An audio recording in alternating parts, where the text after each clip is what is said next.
Okay, thank you for joining us at the Select Board meeting, January 22nd, 2025, and this meeting is being recorded. Before we start, I just want to thank Nate Beisheim, Nathan Kent, and Joe Doulette for taking care of the video and the production here tonight. And we have some special guests to lead us in the Pledge of Allegiance, so if you could join our special guests from Big Blue Bargains for the Pledge of Allegiance. Okay, ready?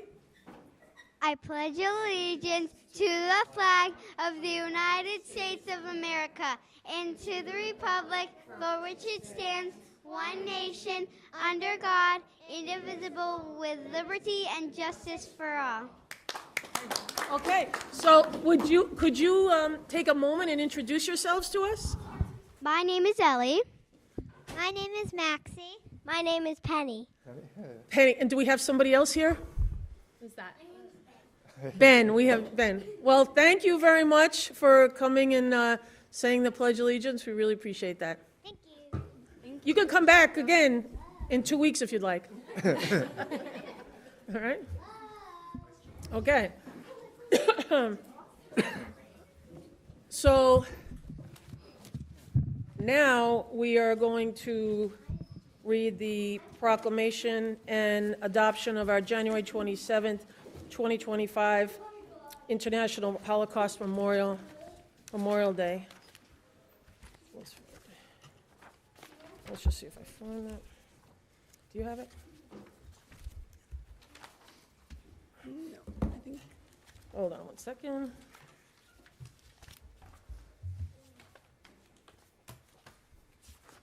Yeah. Want me to read?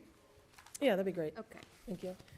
Whereas the town of Swampscott will never forget the events of the Holocaust and the millions of Jewish and other minority groups who suffered and died during the most tragic genocide in modern history. And whereas anti-Semitic incidents continue to increase in the United States, once reaching an all-time high in 2021, with a total of 2,717 incidences of assault, harassment, and vandalism reported to the Anti-Defamation League. Whereas since the Hamas massacre on the Jewish state on October 7, 2023, the ADL has recorded an unprecedented rise in vandalism, harassment, and assault directed at Jews and Jewish institutions. Whereas this year, on International Holocaust Remembrance Day, January 27, 2025, we commemorate the 80th anniversary of the liberation of Auschwitz-Birkenau death camp. And whereas honoring the victims and survivors begin with our renewed recognition of the value and dignity of each person, it demands from us the courage to protect the persecuted and speak out against bigotry and hatred. And whereas on this anniversary, we recommit ourselves to combating the global rise in anti-Semitism and the evil that threatens not only those of Jewish faith, but those of all faiths and backgrounds. And whereas recent acts of hate in Swampscott serve as a painful reminder of our obligation to condemn and combat rising anti-Semitism in all its forms, including the denial or trivialization of the Holocaust. And whereas this anniversary is an opportunity to reflect on the progress we have made confronting this terrible chapter in human history and on our continuing efforts to end genocide. And whereas the definition of anti-Semitism reads as follows: anti-Semitism is a certain perception of Jews which may be expressed as hatred towards Jews. Rhetorical and physical manifestations of anti-Semitism are directed towards Jewish or non-Jewish individuals and/or their property, toward Jewish communities, institutions, and religious faculties. And now, therefore, on behalf of the entire Select Board, we do hereby proclaim January 27, 2025 as Holocaust Memorial Day in the town of Swampscott, Massachusetts, and encourage all faith-based and nonprofit organizations, residents, businesses, and public institutions to acknowledge, honor, and value Jewish people's historic and current contributions locally and beyond, while also recognizing the ongoing and interconnected struggles of all Jewish communities locally and beyond. In witness hereof, we have unto set our hands and caused to be affixed this great seal of the town of Swampscott, Massachusetts, this 22nd day of January, 2025. Thank you, Katie. Okay, so now we're going to pass that to Janet. what we're going to do is we'll move to public comment. I just have to set, actually, can you take care of the timer? Sure, not a problem. So we're going to move to public comment, and I just have to remind everybody, it's 3 minutes, and what we'll do is 15 seconds before the 3 minutes, we'll just give you a little bit of a heads up, okay? We want everybody to get their 3 minutes in. And also remember, for people who aren't aware, the Select Board does not respond to public comment, and in public comment, you can say whatever you want, you can read whatever someone else wrote for you, you can, whatever it is, you feel comfortable and you do your public comment. So, is there anyone here for public comment? Brian Watson? Oh, and please state your name and address. Yeah. Brian Watson. In light of the 3-minute limit, I'm going to just quickly read 2 or 3 sentences. I know that tonight you'll be talking about the formation of a committee for the Hawthorne site. So just a couple of reminder thoughts that I'm sure you've got in your minds.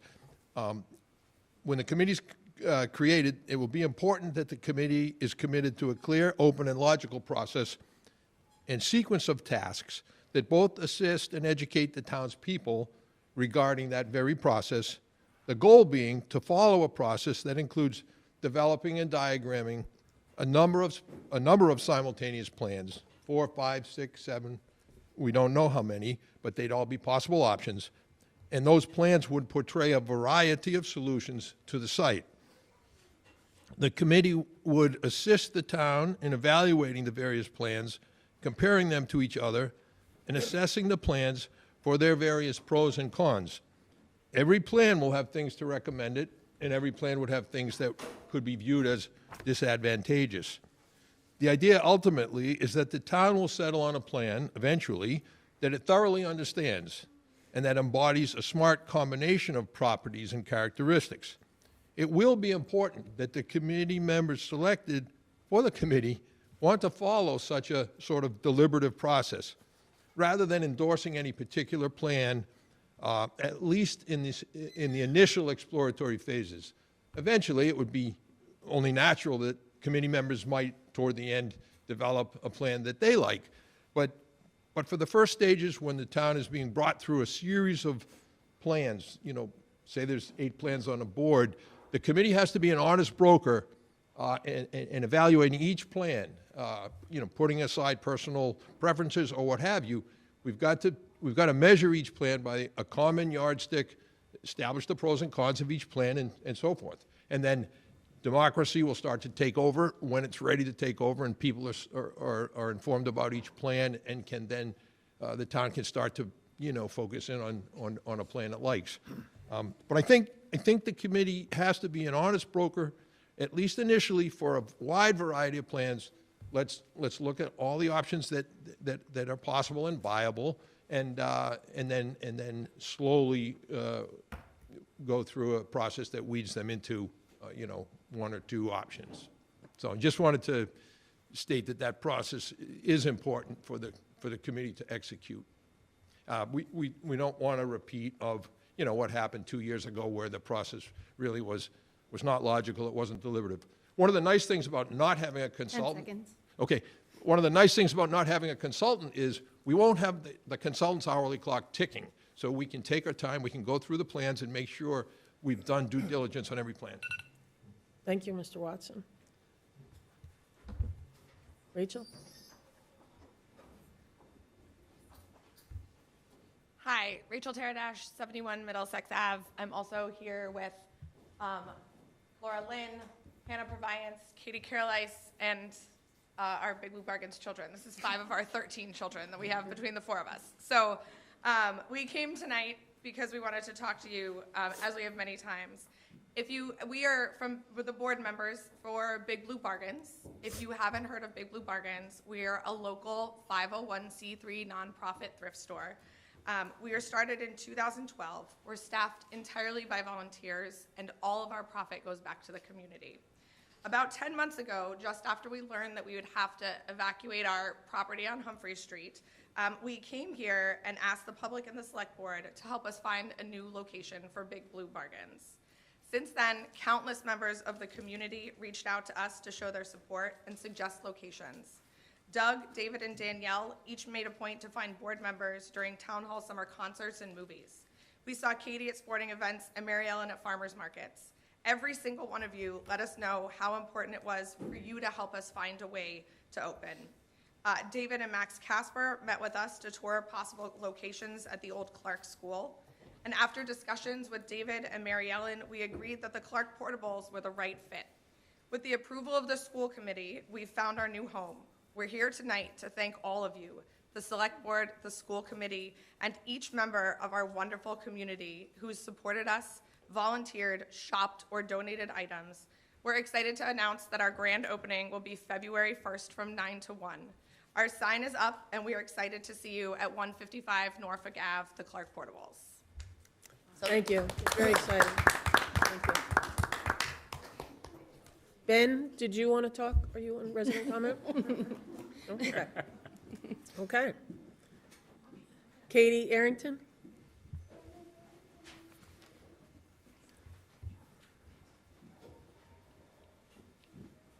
Just for clarification, this is the only time for public comment. Okay. Good evening, I'm Katie Arrington, 40 Roy Street. To be prepared for this discussion over a week ago, I asked for the town to provide me with any opinions from town council regarding the citizens petition I filed in November. I'm told that such opinions are public documents. I received nothing in response to my request. I'm not surprised. After all, it's taken the board about 7 weeks to even acknowledge a citizens petition signed by over 200 residents. I'm confident that any legal opinion will tell you that you can call a special town meeting at any time.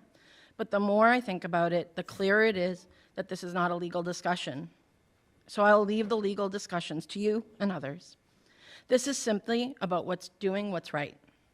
So I'm here to ask you to do the right thing by calling a special town meeting. There is nothing stopping you tonight from calling a special town meeting. You can rationalize not voting for a town meeting based on any legal technicality or any reason you like. Nothing you can say tonight, however, changes the right thing to do is to call a special town meeting. For the first time in decades, the select board has a citizens petition signed by more than 200 residents. If the select board did nothing wrong in its votes stripping the VFW from the Pine Street project, then there's nothing to fear about scheduling a town meeting. I've always found town meeting to be fair-minded. Tonight, show residents you are also fair-minded. Please do the right thing. Thank you. Thank you, Katie Arrington. Mr. Smith?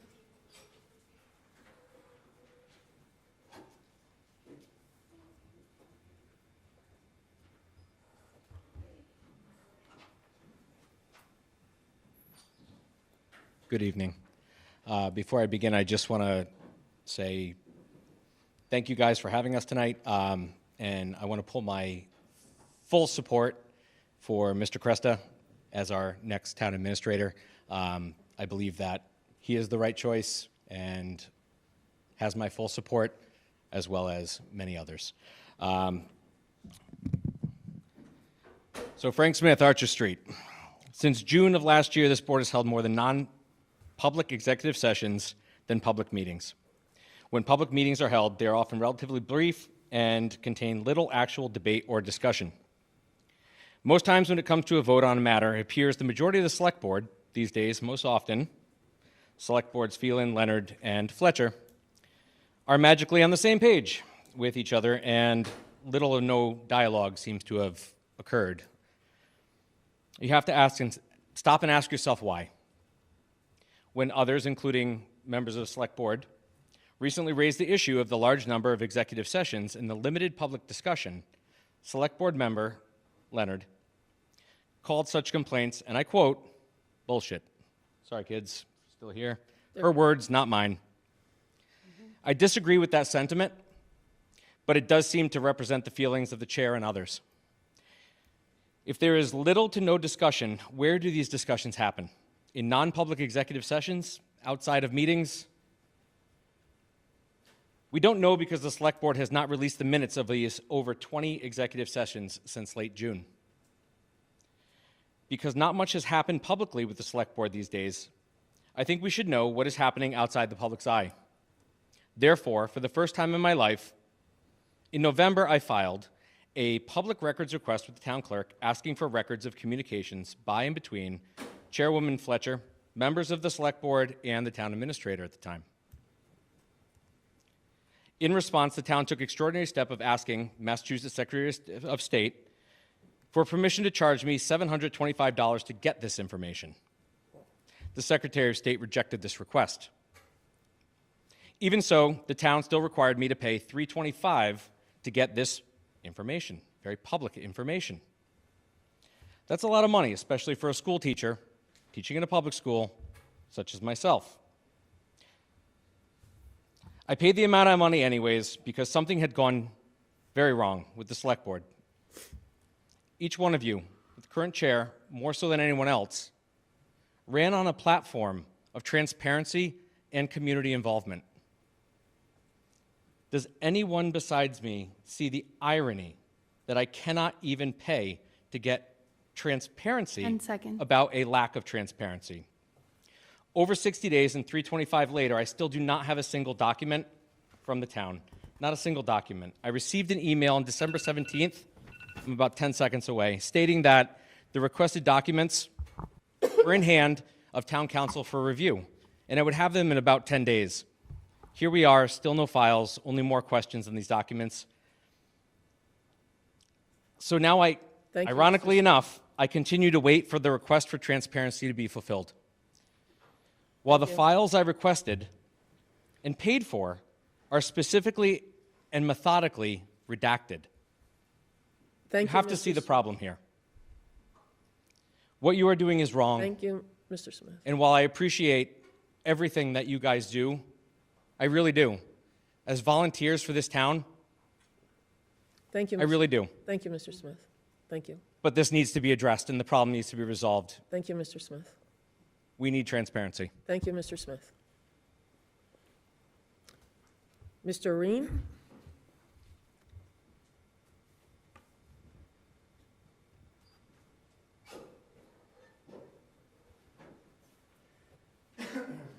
Good evening, Kevin Reen, Precinct 5. I'm here just to comment briefly and directly, quickly about the petition that is under discussion by the two previous residents ahead of me.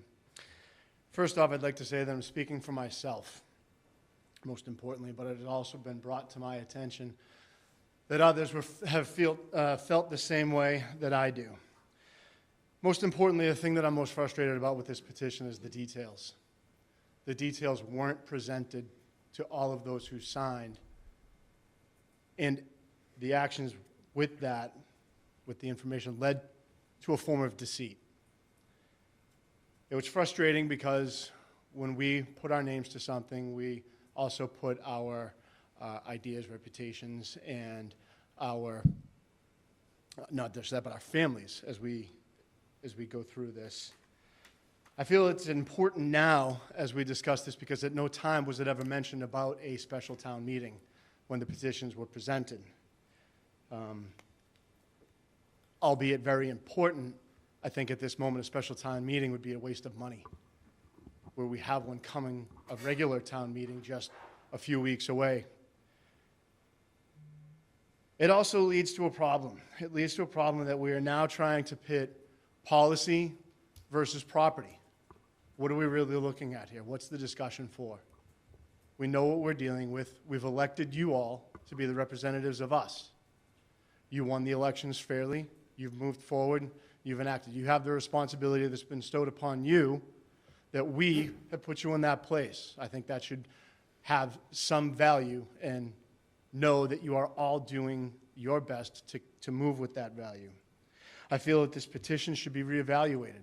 I feel that it should be looked at. How many of others, like myself, might be willing to come forward if they want to speak up and say, what information was this? What was I signing because I didn't get that information? I feel that the meeting should be canceled or postponed. Please reevaluate this petition and do know that there are a majority of us that did not get all of the information regarding what the petition intended. Thank you. Thank you, Mr. Reen. Miss Arrington, I'm not recognizing you. You're I don't already care. up. You don't Hi. care? So, nope, Arrington, Katie you Arrington, have- 40 Roy Street. Miss No. Arrington, The petition is literally one sentence. We deserve transparency. Miss And Arrington. the petition please- is literally one sentence. I'm sorry if someone Arrington, didn't realize please what it sit said and can't read. Miss Arrington, please sit down. Well, yeah, if she makes the rules. This is an attack on people and what they presented and what they didn't. This is attacking the methodology, the details behind it. I'm not going to get into the semantics and how it was presented to me.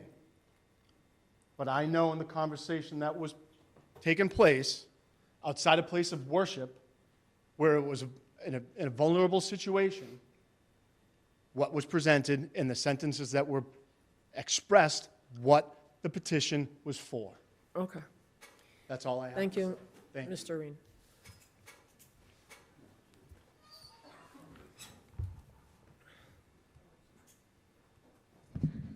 Barbara DePietro, 94 Eastman Avenue, Precinct 2. I did sign that petition, as did my husband, regarding the VFW Post property. At that time, I believed we had enough information to make an informed decision, and I found out later, as Kevin has so well outlined, that I did not have all of that. However, I never thought that this would trigger a special town meeting. And I agree, I don't think that we need to spend the money to have a special town meeting just for this. There's a town meeting coming up if that's what they want to do, but that's it. And I'd like to thank Gino for flooding Abbott Park. One of my, I lived on Middlesex Avenue. We spent all day there. My kids, we lived across the street at my mom's house, and my kids spent all day there, and my grandkids went there first skating there. So, thank you. Thank you, Mrs. DePietro. Is there anyone else here for a resident comment? Okay. Seeing none, we will move to the town administrator's report. Okay.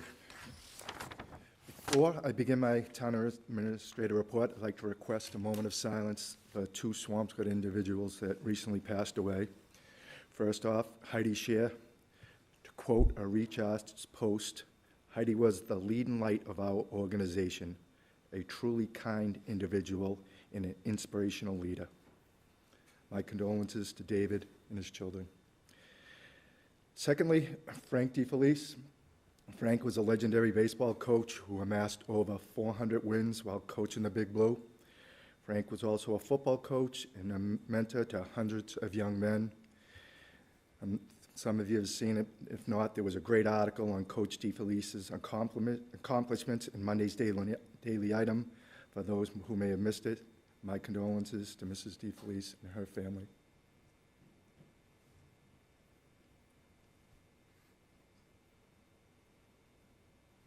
Thank you.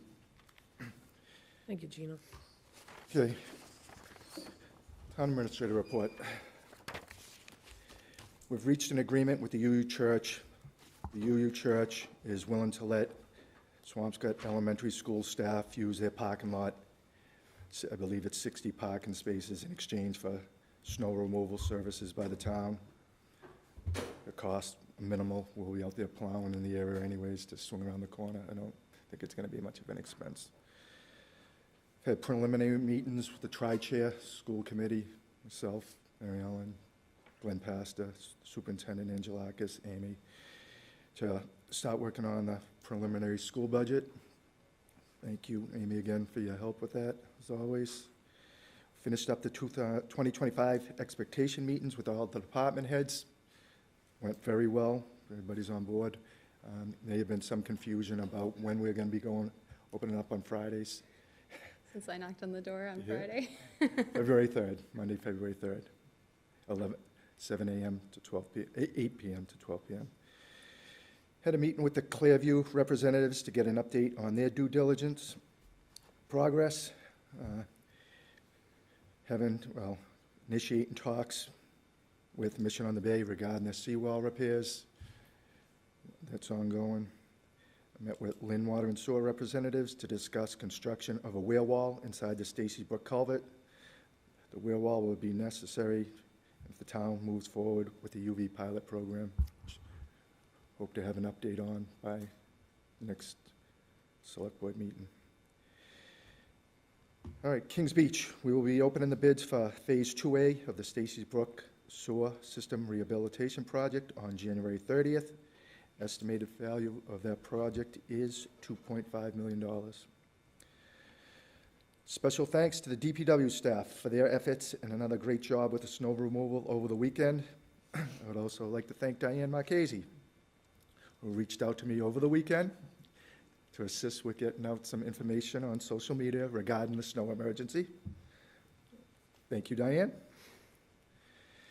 The Marshall Street Outfall Sewer Infrastructure Improvements Project is moving along as scheduled. Engrenese and Son have 2 to 3 weeks left remaining on their sewer main replacement, and then we'll transition over to CIPP rehabilitation. Finance. Continue to meet almost daily with Amy on the FY26 budget development. Amy is continuing to meet with department heads to review their preliminary budgets. Again, thank you, Amy.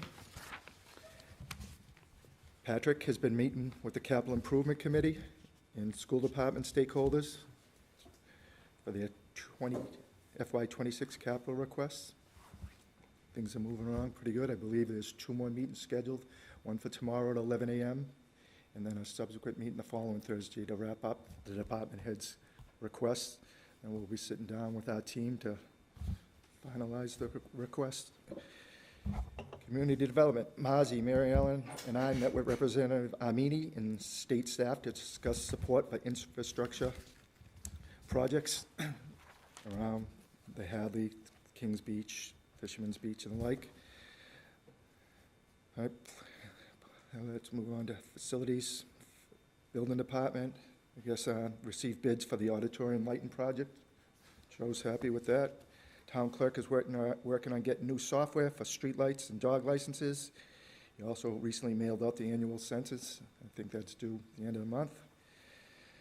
Police Department made plans with a Sharat Hayam event last Sunday where there were over 300 attendees. Wow.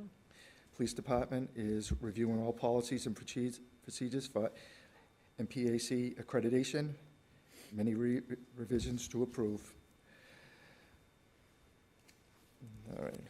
Health Department, continuing to work on the FY26 budget with Amy. Collected annual data for textile recycling. Combined, we collected over 21,000 pounds of textiles. That's almost 11 tons that we kept out of the solid waste system. Human Resources continue to meet with department heads to discuss the 2025 expectations. Things are going well. Recreation Department is in the process of putting together their summer programs on the website and planning upcoming town-wide events. And finally, Senior Center is busy planning the next conference for March 22nd. This will be on retirement. Details will follow. And Senior Center is also working with the Room of Color at the high school for a new Black History Month program. And the library opened up the bids for the library entrance redesign with Max Casper. Does anybody have any questions? So I have a question, Jean. Sure. So the UU Church agreement for Yes. snow removal, so that is all that we're paying in exchange for what, how many parking spots in what parking lot? Is it that lower lot? Yeah, it's the one lot closest to the elementary school, right in the Okay. back. Do you know how many spots there are? Off the top, for some reason, I heard 60. Is that I think it's like between 40 and 60. between 40 and 60? Yeah. Wow, so they don't have to pay anything for it, you're just to plow it, just the cost of Right. plowing? Yep. And we have to insure the lot as well under our policy, so Exactly. there's a minimal Yep. fee related to Wow. that. It's similar to what we did when we used St. John's for the Blaney School. Okay, oh, okay. Mhm. Okay, great.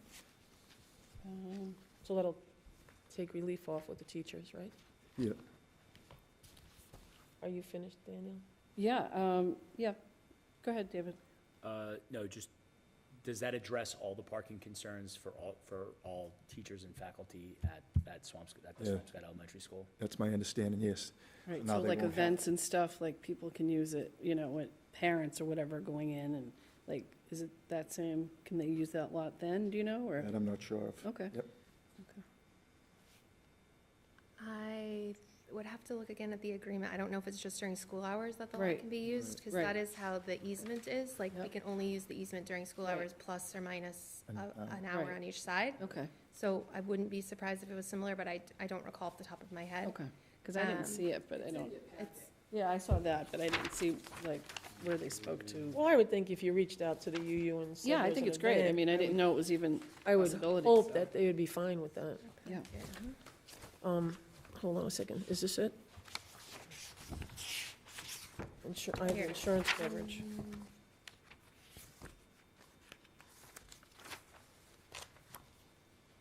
7 and 4, on evenings of school days until 8:30 PM. oh, great. Wow, okay. Oh, even better. And I had a question too about the Lynn water sewer situation. So where does it stand at this point? You're referring to the, Conversations, the discussions between Swampscott and Lynn, where Yep. are we at? so we're talking about the UV pilot program? Yeah, So we're making some headway with them. The latest estimate they came up with, which increased by over $200,000 from the initial estimate, is now $700,000. okay, We're working with, Lynn's doing the majority of the work right now because they have contractors on board. We need to have a mason on board, electrical contractor, a few others, but they have a general contractor we met with. The pilot is going to be set up in Swampscott, so it's going to be 2 trailers. Like I say, a trailer that's going to treat it and send it back, but then we're also going to need a generator to keep everything running. We're working on the noise attenuation now because we know we've got to keep it under, so there's a little bit of work ahead of us, but they're looking to have, the city of Lynn anyways, a town hall summit to discuss what is going on with both Lynn and Swampscott residents. Yeah. When will they have all the information so that it can be brought to the board? Yeah, so as I explained to the mayor of Lynn, what we're looking for, at least what I perceive the select board is looking for, is a recommendation from the Water Sewer Infrastructure Advisory Committee. Not sure they're going to be able to make a vote on that tonight because they don't have the firm numbers. We have asked Kleinfeld to firm up that $700,000 number because in a matter of months, it jumped from 500 to 700. Right. So before I could bring that to you all, I want to make sure we have a firm number to know what we're getting into for. okay, And do we have a location? Yeah. right. Right now, the location for this is in Swampscott on Humphrey Street, on the other side of the triangular grass island. So we didn't want to put it on Lynn Shore Drive, or it's actually Humphrey Street on that side as well, so it would be on the other side. We'll probably lose a bus stop and parking, but it would still maintain 2 lanes of traffic. And public safety is evaluating just for sight lines and yes. and just public safety in general? Yeah, actually, we haven't brought them on board, but I will make sure that we do so. So where exactly is that? Can you give me a landmark? Like- Yep, so if you're coming, heading from like the town hall, heading down towards Lynn Shore Drive, and you wanted to take a right on Easton Ave, yeah, take a right on Easton Ave, and there's a stop sign right there. Yeah, But it's right there on the right-hand side of that island. okay. Are there houses there? Is there like a butters or? Yeah, there's 5 houses on the other side of Humphrey Street. Okay. So, will they have, so what's really important is that the long-term costs and the, what are the chances of whether or not this is going to work? I mean, if it's a gamble, it's a gamble. At least, I think many people are going to be good with taking a gamble, but we also need to know, let's just say it does work. Right. What is after that? What are the numbers after that? What is being prescribed for where you want to put something? I mean, I think for us to really sit and get supportive of this, there's a lot of information that needs to be addressed. Yeah, I don't think a lot of those questions are going to be able to be answered, especially with the location of a permanent treatment plant, if we were to go that way. I know there's been one proposed location, and I'm not so sure that location is desirable right now. I'll be clear right here, I will not be a vote for that location in that little neighborhood, so Katie. Yeah, I just want to make sure for the pilot, it is a 3-month period, right? Yes. And it's during the summer months. Absolutely. So I want to make sure that we've evaluated that location that's been suggested for the pilot for how its effect on the neighbors. Because it's not just noise, but, I mean, if they have a porch and they look out at the beach every day, Yeah. now they're looking at this. So we should be having a serious conversation about if, understanding that that could work, just, you know, a cost-benefit analysis of if it should be there. And then if it's determined by water, sewer, or us, or anybody that it needs to be there for lack of another source or something, that we have an open dialogue with the abutters and the other members of that neighborhood, just so that they understand that, you know, that it's a 3-month period, what its purpose is, how it will affect potentially the reopening of Kings Beach, et cetera, so that they really understand what it's there for. Agreed. Okay. Yep. And has there been any talk of any other spot, or is that really the? Well, the pilot focus pretty much on? has to go down close to Has the to be in ocean, that right? spot. Because what we're doing is catching it at the end, Right. treating it, and sending it right back out. Right, so if we've pretty much identified the spot, we're at the end of January, right? I think the summer's gonna come up way quicker than anybody knows, and I feel like we haven't really done any outreach to the people that live near where we're proposing this, Right. right? So I think that has gotta be the top of the priority list, right? Right. So we can do that, and that's part of what Get the that town feedback. hall is gonna be about. There's gonna be representatives from Lynn, Mm-hmm. Swampscott, and the state delegation to explain and answer questions as best we can. Doug? Yeah, I think the $700,000 is just the beginning. It's gonna cost $700,000 for a pilot. How much is it gonna cost to actually operate this thing? Yeah. Well, the operational costs are unknown, but the estimate that Kleinfelder gave us back was, I think, between $5 and $10 million to construct the facility. I think we need to really have, I think we need some serious information. Yep. And, you know, we've made that clear to the mayor. I think if, asking this board for support, we have to have serious information. I think step one is to find out if the pilot, the UV treatment is gonna work. Right? Right. Well, Step one. We're never gonna know till we try it, Right. right? I mean, in theory. I don't know, I mean, Well, that's a big It bet is, you're but putting, Yeah, I mean, it's a big bet you're doing putting right out now. there. Yeah, to everybody's point, Instead, we're that's a just- large gamble. You know, at If we this don't point, know- We have no other choice, do we, or? Well, yeah, we have Option. other choices. Fixing the pipes? Yeah, But this is meant to run parallel with fixing the pipes, so. But will fixing the pipes alone solve the Right. problem? Right. Probably not. Yeah, I think we've talked about that a lot. But we are making unbelievable progress. See the condition outside, we're not talking about Stacy Brook right now, but the pipes that we've replaced up on Greenwood Ave, Millet Road, Aspen Road, pipes that were just deteriorated, raw waste just going into the ground. Right. And I guess that's, neglect over the years, so we have to fix the pipes regardless. What, I remember over the summer asking for the health department to update or do something about, give us more information about the rat situation. I haven't heard anything. And where do we stand with that? Has anything, I mean, have you heard anything from Jeff, or? I haven't, but I think Diane's raising her hand right now. Sorry. I reached out to him after, I think, David, you had mentioned it a few meetings Yeah. ago. He's gonna get us a presentation and be prepared, I believe, for next meeting. If Okay. we're right there, okay? Okay. I'll confirm that. just, so when you are bringing a presentation, we just really want to know, what are the actual actions the Right. town is taking, the actions the town is taking to correct it, not the President. Not the presentation homeowners. we've had in the past or the homeowners, but, But what is the town's doing town to help the actually doing? homeowners, Right? Understand. I mean, I know we asked about it over the summer, David asked about it recently, it's been crickets, I haven't heard a thing. And I think, I mean, from what I've heard from people, it's still a very big issue for a lot of residents. So, thank you. I do want to just ask, I want to go back to this, the pilot program again. So what we're talking about here is the possibility of getting a pilot together. Let's just even say it's $1 million. And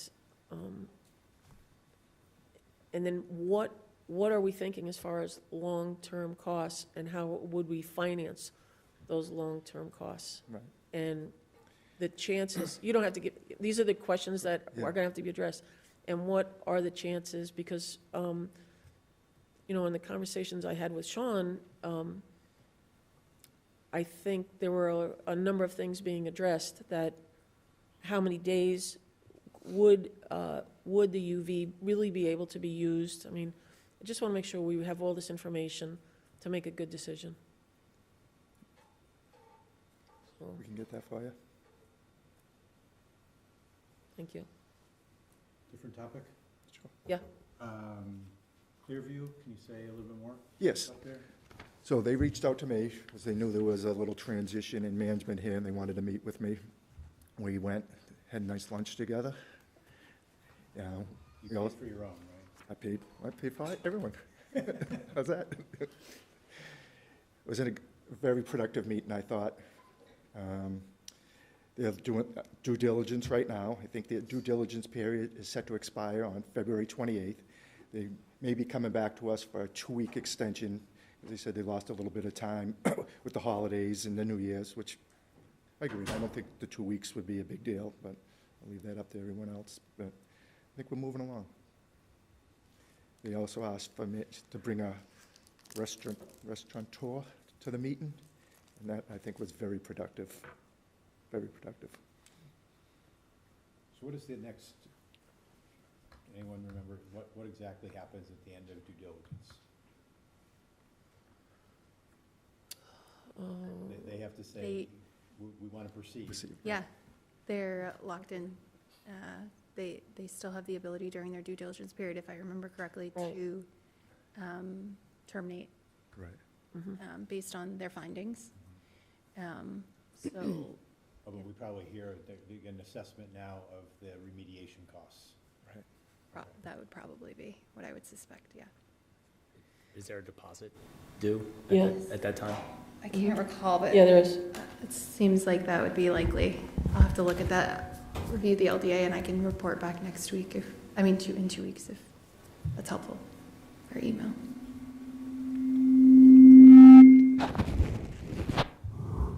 I'll talk closer, And- so we don't have to do that. Briefly, the seawall, like, are we ever going to see that thing fixed, or is it just? We are definitely going to see that fixed. Okay. Yep. We're gonna have to reach out to their engineer. I'll do that tomorrow. They brought forward 3 proposals for us on how to fix it. And naturally, they want to do the cheapest one, is to pretty much leave the riprap there and put some revetments on the side of it, but I'm not so sure that's in the best interest of Swampscott. So is that something you bring back here, or how does that work in terms of? Oh, I'd be happy I'm to not bring saying it back has to, here. but I'm just, Well, I think Concom. Concom's involved. yeah. They've been, Yeah. they've been before Conservation Committee Yeah, in the past, and I would think that, and I believe the state's making them put a 5-foot walkway around the building. So it's part of it. So Tony is pushing to get all those meetings going. Any other questions? The only thing I want to double check on is on the SRF loans. Yes, I keep asking about that just to make sure we're in the queue and we're ready to put in our applications. yep. Oh, their application's in. We have one application in Yep. for now, but as we're gonna keep having to put in SRF. Who handles that? Is that, Kleinfeld has been handling it for us. should we be handling it in-house ourselves with our own engineer? We could. I'm not sure he may be ready for that. Kleinfelder does that, provides that service free to us. Okay. With the understanding that if they get that loan, we're going to be giving them the engineering work, so. I'm just a little, I would like to start looking, I mean, we do a lot of business with Kleinfelder, and I think it's time to also reevaluate. I mean, it might be a great decision, but maybe we should be looking at all aspects here. Yep. Okay. We have the new assistant engineer looking at all the contracts. Oh, great. Yep. That's good. Any other questions? I have one more. I think I had asked a couple meetings ago about just a list of open positions in Town Hall and the status of how long they've been open. If we could just get something along those lines, that would be great. Yeah, I'll get that. I think Thank we you. just posted a new one this morning, too, Oh, nice. building commissioner. Oh, yes, yesterday, yeah. Okay. We're all set with questions? Now let's talk about search committee. Oh, hold on. No. I'm sorry, Amy. Amy's gonna be the search committee. So, hold on, let me just get mine. Okay, so we have Amy Sorrow giving us the 6-month update. And I'll share it. I got it. Okay. Hello, everyone. So this is the second quarter or midway through the fiscal year update. Skip this agenda. So just at a very, very high level, we're at 48% recognized of our revenue estimates and 47% expended of our general fund expenditures. I figured before I start to get into the weeds, I might as well Tarantino it a little bit. Can you I just have a quick question. Historically, we are at this number generally a little bit below on our estimates for, at this point in the year, right? Because Yeah, usually we're always below 50% at revenue for this time of year. One of our large local receipts is the $2.5 million for motor vehicle excise, and that first commitment goes out in February to be due in March. So third quarter is when we really see that get recognized. So it would actually be a remarkable, well above estimate year to be at or above 50% at this point in the year. Realistically, if everything was on target, we'd be about 46% at this point, so we're a little above target.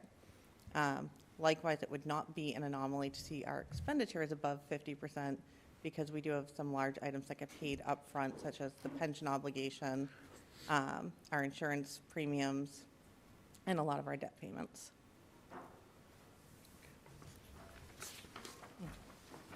Now to get a little more into the weeds. So our revenue, much like last quarter, our meals and rooms taxes are performing well over estimate. Rooms taxes specifically, we didn't go up on our estimate on that significantly, even though we did increase the actual percentage that was voted at town meeting. So we are already 168% recognized of the full estimate for this year. So that's been well above what we had anticipated. Our cannabis sales tax is trending higher. So as I stated last month, we had kind of assumed that with both cannabis shops being online that maybe they would cannibalize each other, and that didn't happen. So the sales revenues are trending higher. They're about 34,000 over where we anticipated them to be at this point. Short-term rentals are about 7,500 over, and just a notation that our motor vehicle excise is in March, so please don't be concerned about that 14% number. Before I continue, is there any questions on revenue? Those are the highlights. What's the low light? Those are the highlights. The lowlights is nothing yet. Okay, good. In terms of projection, we are, and it might just be because we don't have a building commissioner to fill me in on what's in the pipeline right now. But at this point, we're estimating that maybe our building permits are not going to hit estimate this year. And that's kind of our big item that we're watching at this point. Okay. So hopefully, things will continue. We'll hit it. I'll know a lot better as the month progresses. I would like to also point out that we have a couple items that were not originally budgeted for. So part of our miscellaneous is our treasurer collector, Patrick Luddy, did a great job going out and, collecting some past due taxes and some fines and forfeitures. And that is in that non-recurring miscellaneous revenue. So inclusive in that, we have over $200,000 in completely unanticipated revenue. So, way to go, Patrick. Right. Good. Well, on the expenditure side, the same items I feel like I am saying continuously. So our legal line is trending over. It is projected to be over if things continue throughout the year as it has been. Likewise, on January 2nd of this year, after doing a quick estimate midway through the year of projection and meeting with Town Administrator Cresta, we had to freeze the police and fire budgets because if they continued at the 5-week average of overtime that they were at, plus normal payroll, they would far exceed their budgets, anywhere from $200,000 to $400,000 this year. So we have frozen the budgets of both chiefs at the early beginning of this month. Gino and I have a meeting bi-weekly going over overtime numbers. We also have meetings with both of the chiefs to really drill in and hammer home that they need to come in at appropriation. I will obviously keep you updated on that. And then, like I mentioned at the beginning, just a notation that the majority of our debt, pension payments and stuff are made at the beginning of the year. So in that debt service line and employee benefits line towards the bottom, those are normally this high at this time of year. Yes. Amy, so just looking at the legal liability insurance line, is that mostly legal or is that liability? And additionally, like, can we get more granular information on those legal expenses, which seem to have jumped from actual 22 to actual 23 and have just sort of leveled off well in excess of that actual 22? Yes. Would you like a breakdown just by which council it was, or do you want it broken down by subject matter? Because I have both. If you have both, that would be most Okay. helpful. Please. I think subject matter is really helpful to understand, like if we had certain projects happening in those years, why we would exceed the budget based on those projects. Yeah, I'm just concerned that we're at 100, we're over our revised budget item as of 12/31 with 6 months to go and numerous projects. And normal town business. Yeah, absolutely. No, that is no problem. I'll have that to you by the end of the week. Thank you. Absolutely. Do I have any other questions? Yeah. What about the insurance? The It's insurance it's itself? the legal and insurance line item. Yes. Where So do our we property pay? casualty insurance, that one is fully expended, so that's at 100%. We do pay those premiums on July 1st. Do we budget for it at its correct dollar amount? We knew what it was going to be? Yes. Was there an issue with budgeting the elementary school in there? So that one was an estimate when we put it in. So we actually don't have, we just got that bill. So I will be able to tell you next week where that actually falls in it. As of right now, it is 100%. With that bill, it will end up over. What was that? The line will end up over because of the elementary school insurance. But why would it have been just an estimate? Because we knew the school was going to be, Because we didn't know what the policy was going to be at and how much it was going to cost. They were able to give us an estimate based off when we anticipated the building coming online, but until they actually shopped the policy around and got the official one, we didn't actually have a firm number until then. So it took 6 months from when the building was actually open to find out how much it was going to cost to? It's about 9 months because it's going to be September through June. Wow. wait, so you're saying that we don't really, right now, you don't know what we're paying for insurance in that? No, I do. It's not recognized in the second quarter. Okay, okay. And when I send the legal, I will just send you a copy of that policy. Well, the premium invoice. If you want the policy, you can have it as well. So when do we pay that bill? Like, why isn't it recognized here? Because we didn't get that bill in the second quarter. Okay. You just got that bill the last couple weeks? Yeah. Got it.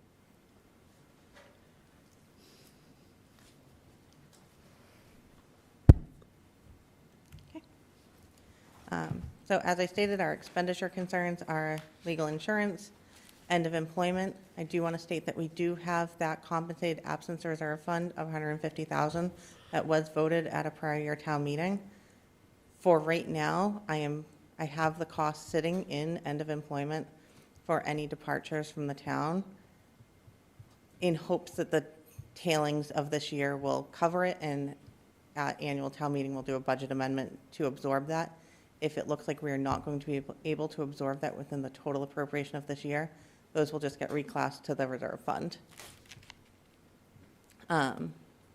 We added a second local inspector to the building department, so that is going to drive up some of the cost in that area. The offset is obviously the vacancy right now in the building inspector. If that position gets filled, that budget could potentially end up over. As I stated, the police and fire budgets, specifically the overtime, are already frozen. And our unemployment, we had an unemployment cost that came through. They filed early this fiscal year, kind of at the last moment they could, and then got their full allotment since they left. It realistically should have been a last year expense had they filed when they transitioned from the town, but that is. But some good news, our health insurance right now is projected to have a surplus in it. Even the most conservative estimate, we're still expecting to have at least $200,000 in tailings from that line. And we do have some salary vacancies that are providing partial year savings. The diversity coordinator, because we have the consultant for the full year, we do not need to fill that position. So that is a $50,000 in savings that will be available to cover other areas. We still have the senior planner vacancy of $104,000, the partial year building inspector, and the deputy police chief in the police department. Obviously, that money will probably be used to cover other overages in that department. Just two things. Yes.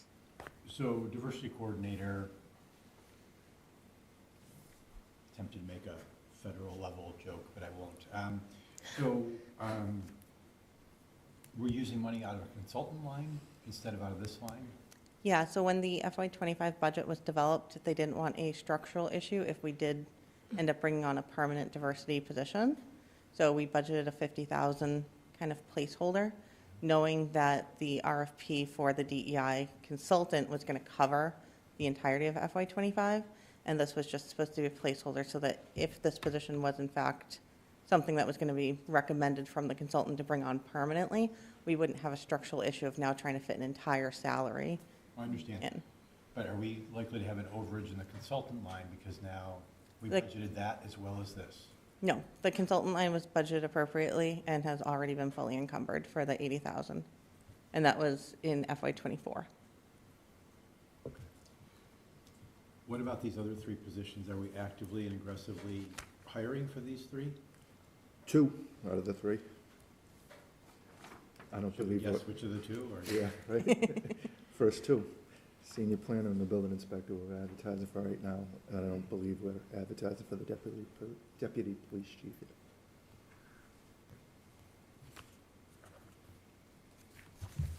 Okay, I'll hold from going down that rabbit hole.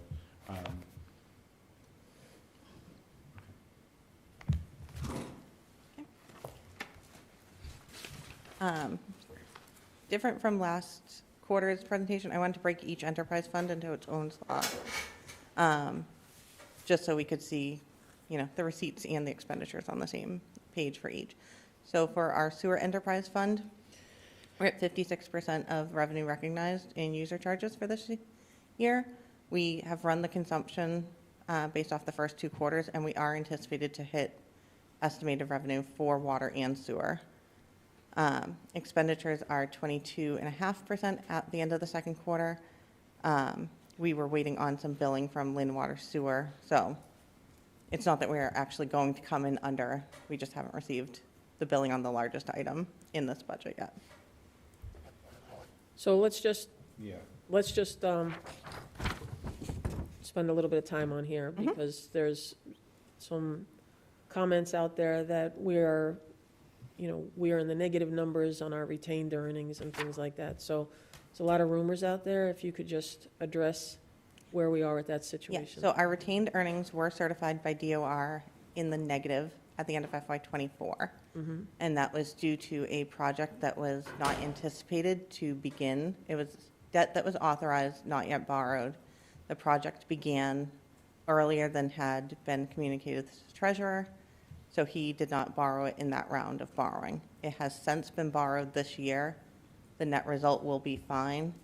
DOR obviously hit it on our retained earnings, but did not actually have any penalty for us because debt is an obligation that has to be paid regardless. So it was not a black mark in terms of actual deficit, but it did result in a negative in our retained earnings that will be restored at the end of FY25. So it's really a timing issue? It is. Okay, because I think when we last voted on the rates, you and Patrick gave us a broad range of options between like getting up to 17 or 18%. Yes, and that So is. we still think the net is that. Yes, and all other after. things being equal, that's where we'll come out. Yes, and once we have the third quarter data, which actually usually comes out in February, we'll be able to better project where the retained earnings are going to end up. So when I give the third quarter presentation, I'll be able to give you a rough idea of where we're anticipating those retained earnings.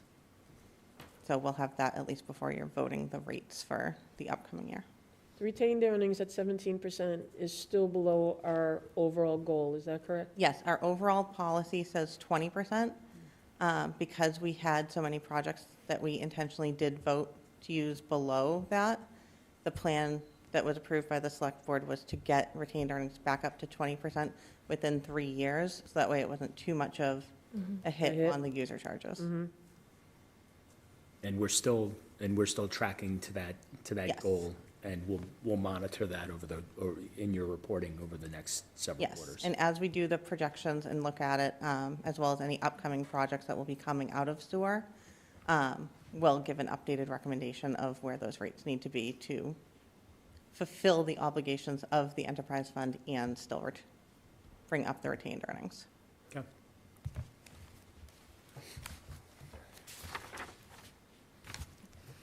Next. Okay. The water receipts, we have 41% on the revenue and 50% on the expenditures.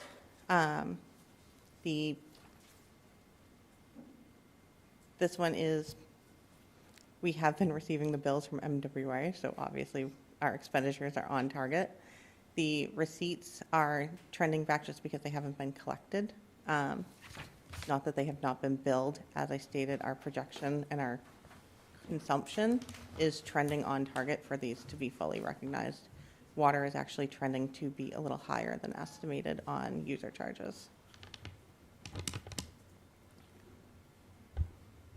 I just have a quick question, on the water expenditures? Yes. Are we seeing an increase in what the expenditures are really going to be, or are we in line with what we thought those expenditures would be? At this point, they're in line with what we thought they were going to be. The ones that are over, such as uniforms, the employees who are part of the Water Enterprise Fund have a set uniform allowance per year. If they choose to purchase all their uniform items at the beginning of the year, the line would trend over, and I think we did have a couple new employees who probably did need additional uniforms this year. So there's nothing that we are noticing as concerning at this point in the expenditures. Thank you.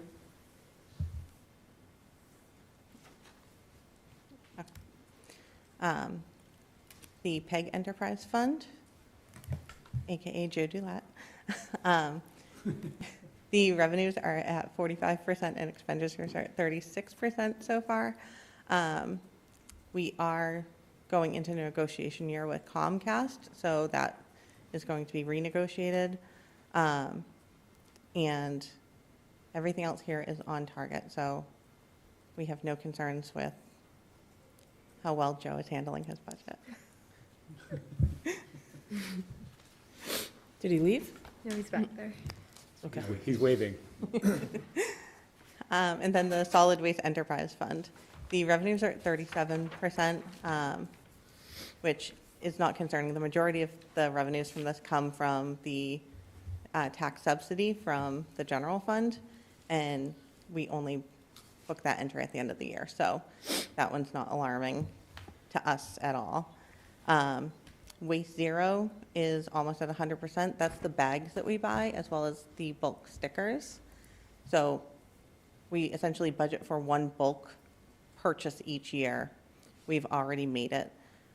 In my meeting with the public health director, he had indicated that we are no longer going to do the mattress tags in the next order because I guess there were some issues where they were either blowing away or people were stealing other people's mattress tags. And they now have a good internal system where people are calling customer service, paying for it. The exact address and location is being given to them to be given to Public Works, and that is exactly what is being picked up. So we'll see a little bit of savings in sticker purchases for next year. Composting is trending high, and that's because Black Earth is continually increasing the bin fee. We already got notification, they are increasing again. And each time we get a bill, I remember exactly how much it was per bin when we first started with them. So that is one that we're keeping an eye on. Jeff had indicated that if need be, he can cover some of the composting charge with his DEP recycling grant that is received. So we have a way to pivot if that happens. But as of right now, those are the areas that we're really watching on that. So we have a request. So first, Black Earth, they don't have any competition, right? If they do, it is We don't know about it. very slim and narrow competition. Okay. So the other question is, the Solid Waste Advisory Committee has been requesting additional composting bins in a few other locations in town, and the answer that they're getting is there's no money for that. And that would be correct. So because the majority of the revenue comes from the tax levy, essentially you would have to increase your tax levy to provide more of a subsidy to this enterprise fund to be able to allow them to do additional composting. So that would obviously be the trade-off. Unless there was a way to have people start paying a composting fee, but I don't know how that would work. Is there a benefit with Black Earth to like the more they pick up Yeah. in our town, the less the charges, right? No, it's a per bin pickup. Right, but if you get to a certain level, they lower the cost of a bin.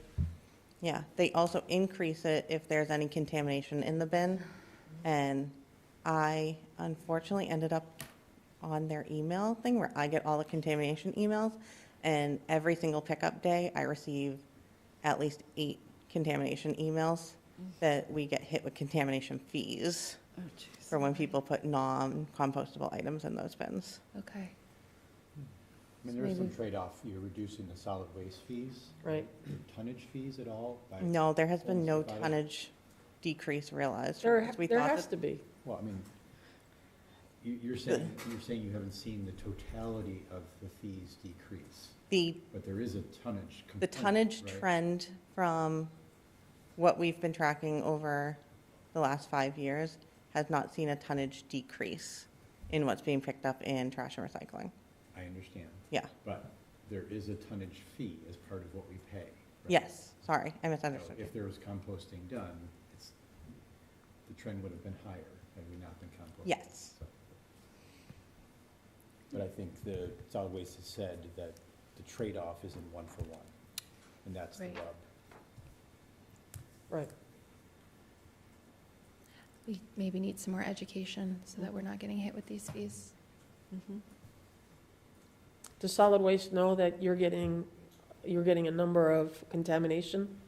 I've been giving them to the health director when they come in, so he is aware. I've also kindly asked him to get me removed from the emails and have them go to himself. Okay. I'll follow up with, I'm the liaison to the Okay. solid waste, so I'll double check with Wayne. Okay? So as I stated, I'm having bi-weekly budget reviews with the town administrator. And that is mostly because we process our vendor checks bi-weekly, so doing them any more frequently wouldn't give us much insight. The budgets for public safety were frozen. We're monitoring all the other budgets and will act as necessary. We're also getting to the point in the year where we'll start doing internal projections monthly, just to make sure, if anything starts to look like it's starting to get away from us, we can act quickly instead of waiting till quarterly.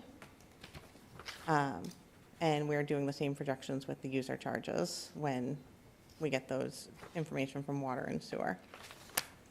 And as Gino stated, we are actively working on the FY26 budget development to come to you with the town administrator's preliminary budget.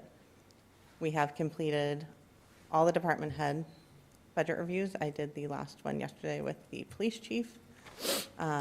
So now it is just Gino and I hammering away to bridge the gap between what revenue we can actually sustain and the requests that came in.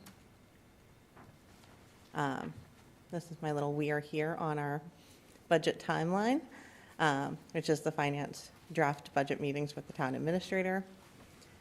And we will be coming back to you on February 5th to give that preliminary budget recommendation. And then this is just... Sorry, can you just go back one slide? Yes. Does that mean everything above here has already occurred? The capital is trending behind. Okay. Everything budget development-wise is on track. Capital is trending behind. The departments have been defending their request with CIC. Yeah. And as Gino stated, they have another meeting tomorrow and another one last week. That will get them through all of the budget requests that the departments have submitted. From there, the town administrator and the finance team will go through to fine-tune what we can actually afford to stay within our debt policy. And then that is what will be the amended vote of CIC to move forward in the process. Okay. And that is a little bit different from how we've done it in years past, just the transition, I assume? Yeah, that was just because of the transition. Yep. So typically, the town administrator And make recommendations to Yeah. CIC prior? does the pruning beforehand. Yep, okay. Well, there's going to be some pruning. Yeah. unfortunately. So I have a question. So two of the biggest issues that we have will be the overtime budgets in fire and police. And every single year, it's always, a lot of pressure on fire and police on these budgets. And I'm just hoping that there's something different that's going to happen to really sit and work with them, work with the chiefs on their budgets, and not just getting upset and saying, oh, you're over your budget or whatever. I just, I think that, I've said this, that these are two individuals that specialize in their craft, and just a little bit of help with the management on it, or maybe some assistance, and I hope that that's what's happening. Yeah, so I actually ran 24 years of overtime data for police and fire to get average hours, trends in hours, to really take the dollars away from it, because obviously the pay has changed over the years. From that, we've utilized that data to back into backfilling for personal days, vacation days, training coverage, vacancy coverage, and all of that. And I've really broken out the spreadsheets that I work on them with to give them all those pieces of data and nice little color-coded tabs so they can follow the train on it. So that way, as we're discussing, potential requests that they have to, bring on a new program or do additional training, we can actually set a specified number to that, have that broken out as its own item. So at this point in where we're at in budget development, both chiefs have expressed that they feel comfortable with the number that we have as the department had proposed overtime budgets for FY26. And we went full transparency. We went painstakingly through the equations on it. So everything is covered. We went through the contracts to make sure every single contract provision is funded appropriately. And we do this every year. This is the first year we've actually broken it out to really show the work. So any person could just open that spreadsheet and be able to follow it without having to know any of the background behind it. And then what about staffing levels? So we budget for full staffing, and that was what we went through. So the police department has 3 vacancies right now. The fire department has 2. Those are budgeted to come in at their probationary levels. Any training and field training that they need is included in their overtime budgets. And then, obviously, all the current staff that we have is budgeted to step up in their contracts where necessary, if they're not already at their top steps, and any intended promotions are already budgeted for as well. Sounds I good. want to jump in, but I actually spoke with Chief Archer today, and he said for the first time in several years, he has 0 vacancies and nobody out on long-term disability. So, You have 0 vacancies? 0. Oh, The 2 people are, have already signed their offers and are starting this coming month. that's exciting. Yeah. And how about our favorite department, DPW? I hear that department head's great. They are fully staffed. We made sure to really look at the part-time staff that comes on the summer to make sure that we have additional staffing for that. And we've also included a budget for additional part-time support in the summer to help with the beach water testing. Are you going to be looking at adding a winter line items for skating rink? Yeah. We're able to handle that in-house. We are going to have 1 vacancy at the end of this week. You will have 1 vacancy? Conti, after 8 or 9 years with the department, has moved on. Okay. So we'll be looking to fill that. But you have... That's already encapsulated. That's already encumbered? Okay. I have a question. That's okay. Could you please reiterate, because I don't think I really understand what we're doing this year different than what we've done in years past in order to make sure the FY26 budget overtime budget is more accurate than it has been in years past? Because it sounds like you said we've done these equations before, and I have to assume that every time we do them, we feel confident, right, that they are working. So either something unexpected happens that we don't account for, or the equations maybe are not working. So I just want to make sure I understand if there were additional precautions we took this year that we didn't take last year.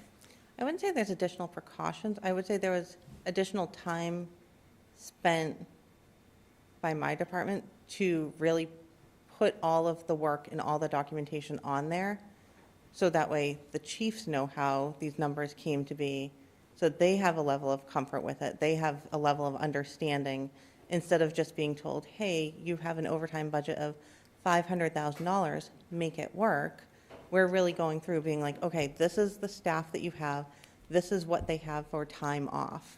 If you have 100% backfill coverage, this is how much it's going to cost, assuming that it's the average overtime for that tier. So obviously covering a lieutenant is at average lieutenant pay, and really breaking it down like that. So that way, as they're making specific requests, we add that as a specific line item.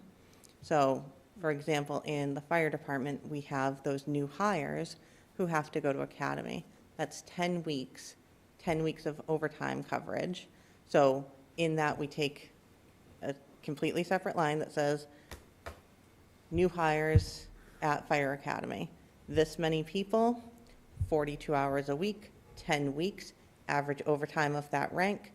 I want to say it's like $114,000 just for that training. Yep. And that way we know exactly who has to go to training, obviously assumed all the new people, and that way we have that broken down. So at any point, as we're going through, if overtime starts to trend, we can be like, okay, let's stop, go back to the spreadsheet. Yeah, instead of just being like, overall, we have $500,000 for overtime, we can be like, we had $112,000 for training. What happened? Right. And so it's an education so that when the chiefs in fiscal year 26 are facilitating overtime, they can be making better decisions on facilitating it as well, not just the budget, but actually facilitating the budget or spending the budget, right? They're saying, I have to make this decision, and this is its impact on the budget, and this is how much I have left, and therefore I know I can't make this decision, or it's going to impact this decision that I have to make in the future. Yes. Okay. And I think it will also give us the ability to pivot faster. So if something does start happening out of the norm, we are able to recognize that a lot more quickly, having it broken down into smaller buckets to be like, hey, why is this bucket filling up faster than it should? Let's stop and look at that.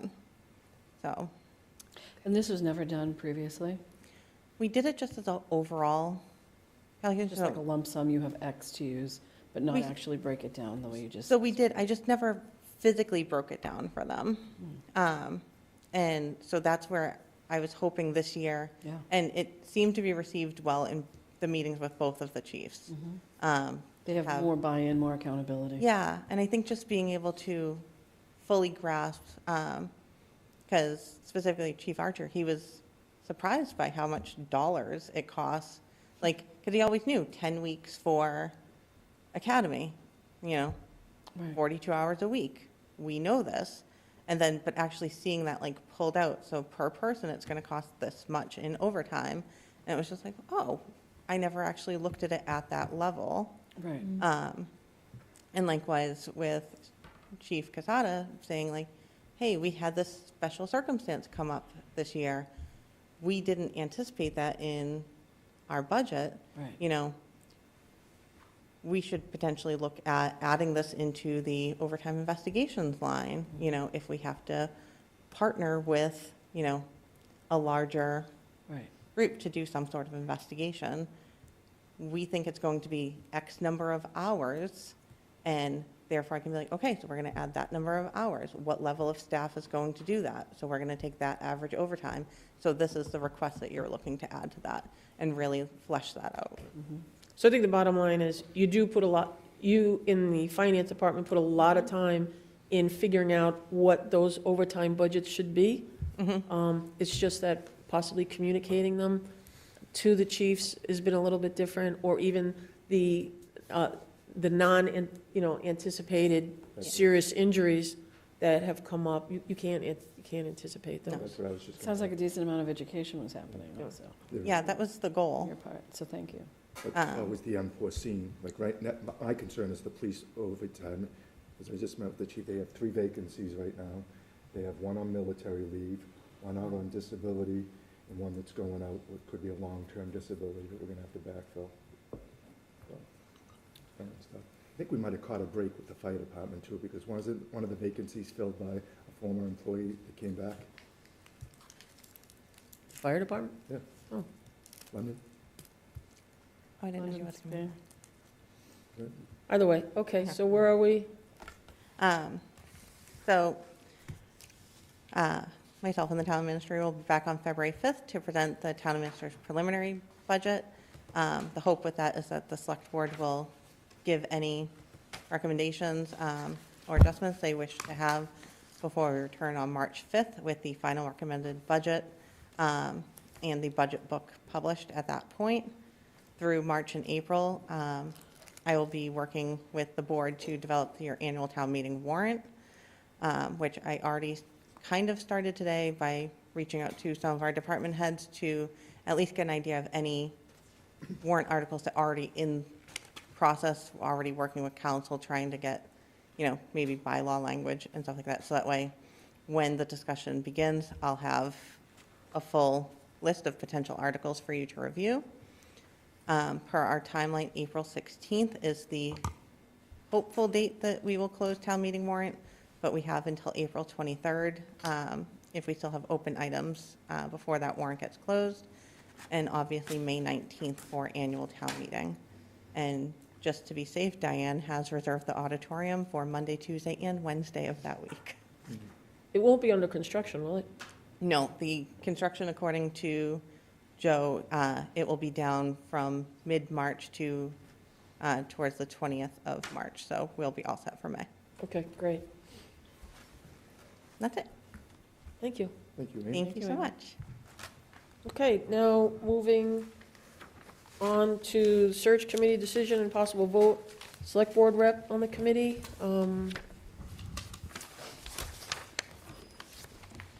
Well, this is going to be a little challenging how to walk this through. So we have a few candidates. I think let's see here. Mary Ellen, Yeah. did we publish this on the town website to solicit input and feedback from, and applications and information from No. from residents? No, we didn't. We just said it at the meeting. Well, actually, historically, well, I should say historically, it's only happened a couple times, but when we discussed it last week, I had just recommended, if we decided to not nominate someone from our board, nominating someone outside, we could do that if the board feels like we should put it out there and have everybody send in applications, but we also are in a position where we need to get this process going quickly. So it depends on what the opinions are here. No, I certainly understand the want to move, to move the process forward. I certainly want to move the process forward. I'm just thinking that, I've reached out to a number of folks. It's like, hey, I can connect, in a couple of days. I'm not available today. So I do think that this is probably the second most important job that we have as select board members, other than choosing the actual town administrator, is choosing someone who's going to make a recommendation for this. So I think it would be doing a disservice to take a vote today on this, but to post and maybe take this up at our first February meeting, where we have, and maybe this is all we get, but I think to have that as to have that up on the town website and to solicit the best and the brightest, so we can make the most informed decision possible, it would be my recommendation. What do other people think? I don't have a problem doing that.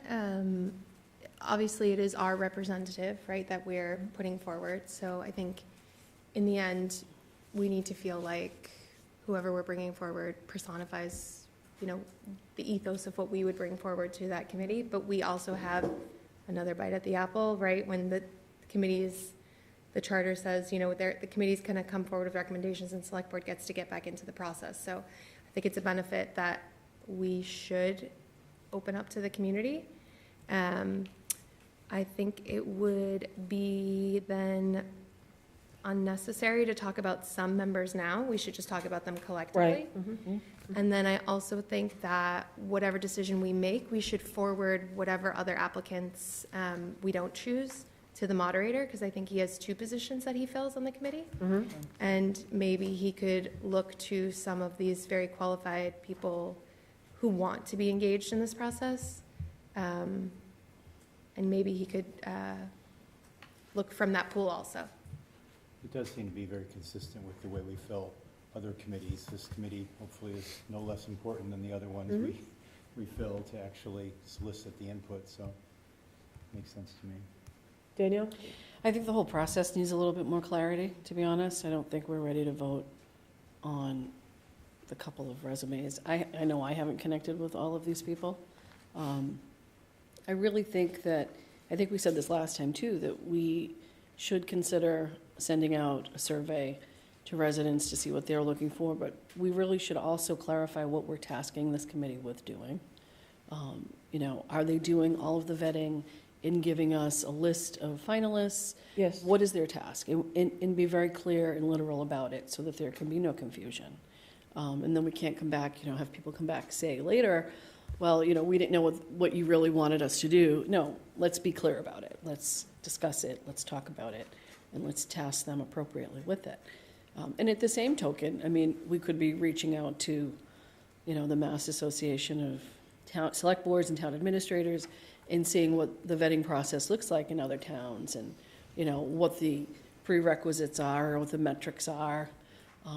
Do we even know what we're looking for? Have we had that bigger conversation? Well, generally, it's the search committee comes and says, what is it we're looking for? So at the same time, you have a search committee, and we're also saying, as a select board, having a discussion here, what are we looking for? What does each one of us actually want to see in a future town administrator? And, no disrespect to any of us, but I think that it's a big ask, right? It's a big thing we're tasked with, all of us, and not one, to David's point, to be taken lightly.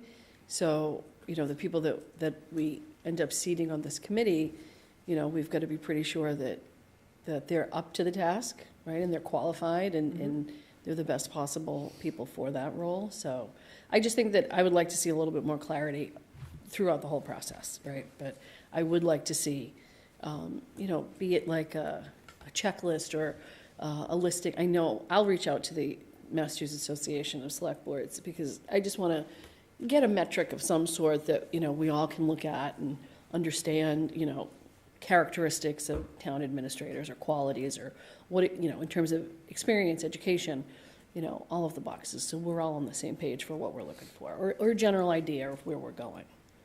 I just feel like we need that clarity. Totally agree.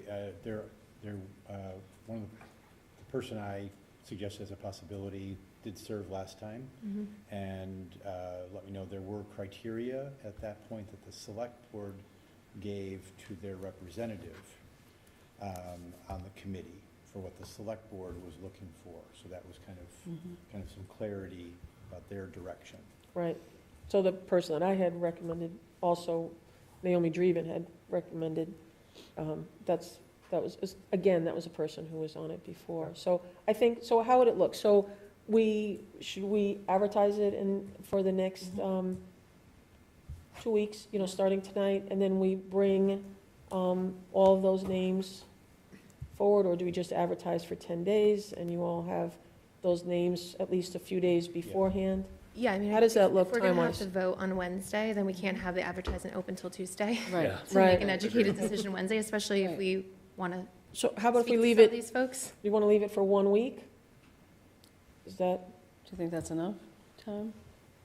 I mean, quite honestly, like when I look at the agenda tonight, I didn't know if we were voting or just talking about it. So, to me, the more time that we can give people to get out there and get back to us, the better, because we want to make sure we don't miss anybody. And, we inform people that this is an open process. Let's have submissions. I We don't think also- we did any of that outreach here. we are in a timeline too, and the charter does, charter gives us a good idea. But I'm just trying to think, maybe are we saying that the first meeting in February isn't enough for the process? I'm just No, not I really think- clear on what I'm hearing. I think it is. I think we Okay. just have to, first thing tomorrow, post it, get it out there. Well, Diane will post it right now.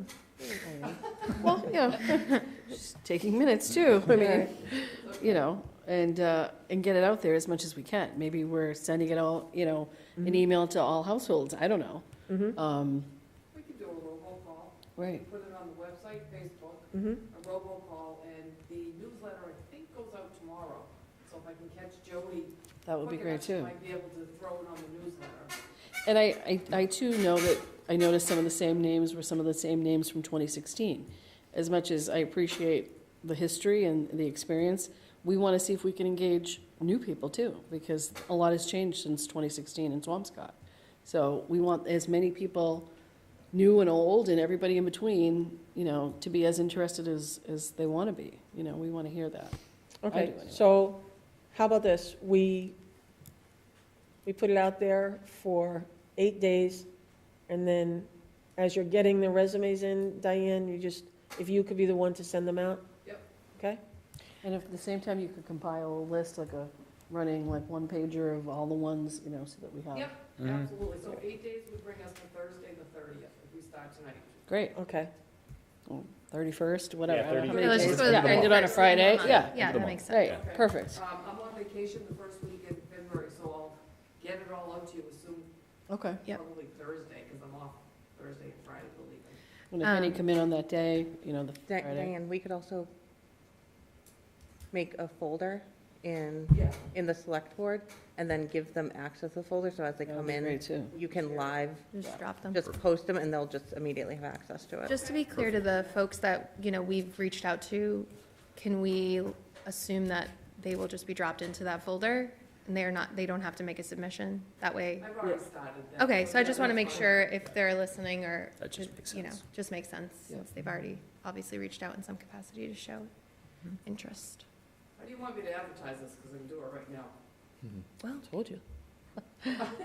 All- Just that we're looking for applications for anybody interested in representing the select board on the town. Mhm. Town administrator. We'll be looking for one representative. Okay. And then ask them to attach their resume and their if they have a LinkedIn or something, Or whatever, yeah. or anything they want to tell us about what qualifies them for that. All right? Okay. Okay, so moving on to a discussion of citizens petition filed by Katie Arrington on December 3rd, 2024. So we have a, let me see here. We have a copy of the citizens petition that I actually have. There's a copy in our packet. Yes.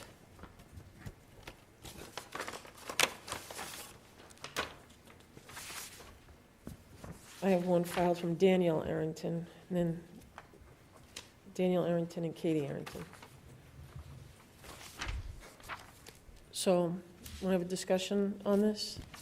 This is a petition that's been filed. The petition is called a 0114 petition.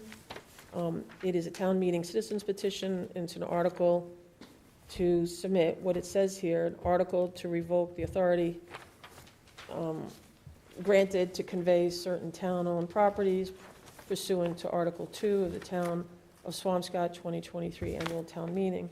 It says, this is what I'm reading, brief summary. I'm actually reading the actual petition.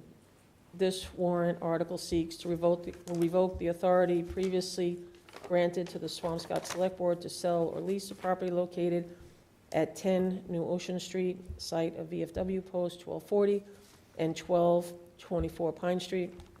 The passage of this warrant article will provide opportunity for the Select Board to share with Swampscott Town Meeting their current intentions regarding the future of the VFW 1240 Post and these important properties, to receive feedback from town meeting members. So that's the petition. So, I imagine this conversation could be charged.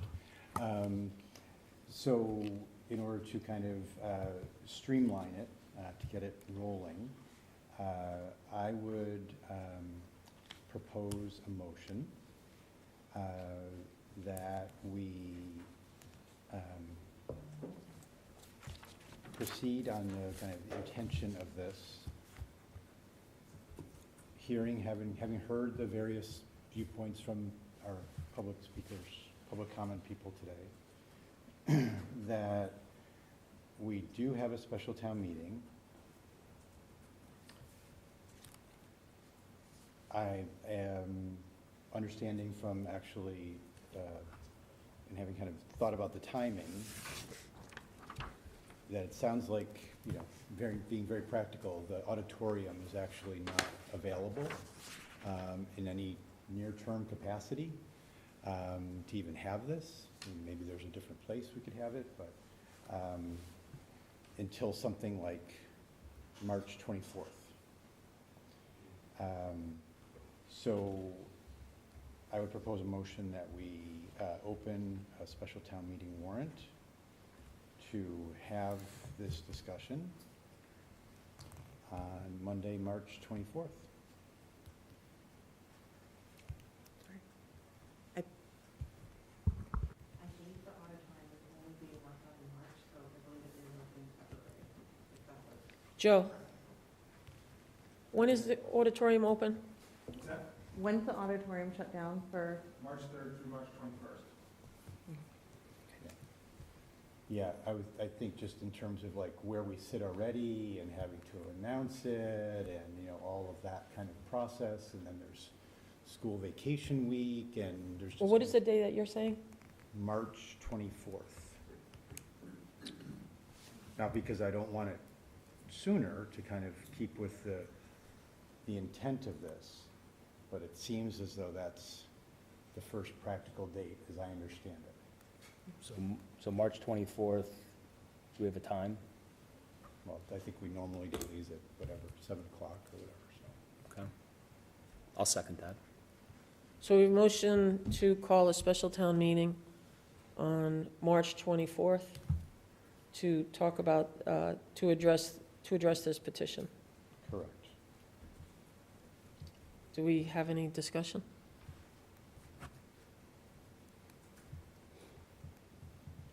Well, I will bring it up. The concern that I have is there's nowhere in this petition does it call for a special town meeting. So that means that if you look at this petition, and I look at the first name, I would say, does this individual know that they were signing a petition to call for a special town meeting? If it's said here, this petition is to call for a special town meeting, then I think that would have had to happen immediately. But because it doesn't, it says to put an article on the next, put an article on the warrant. That means the article will go onto a warrant, onto the next warrant.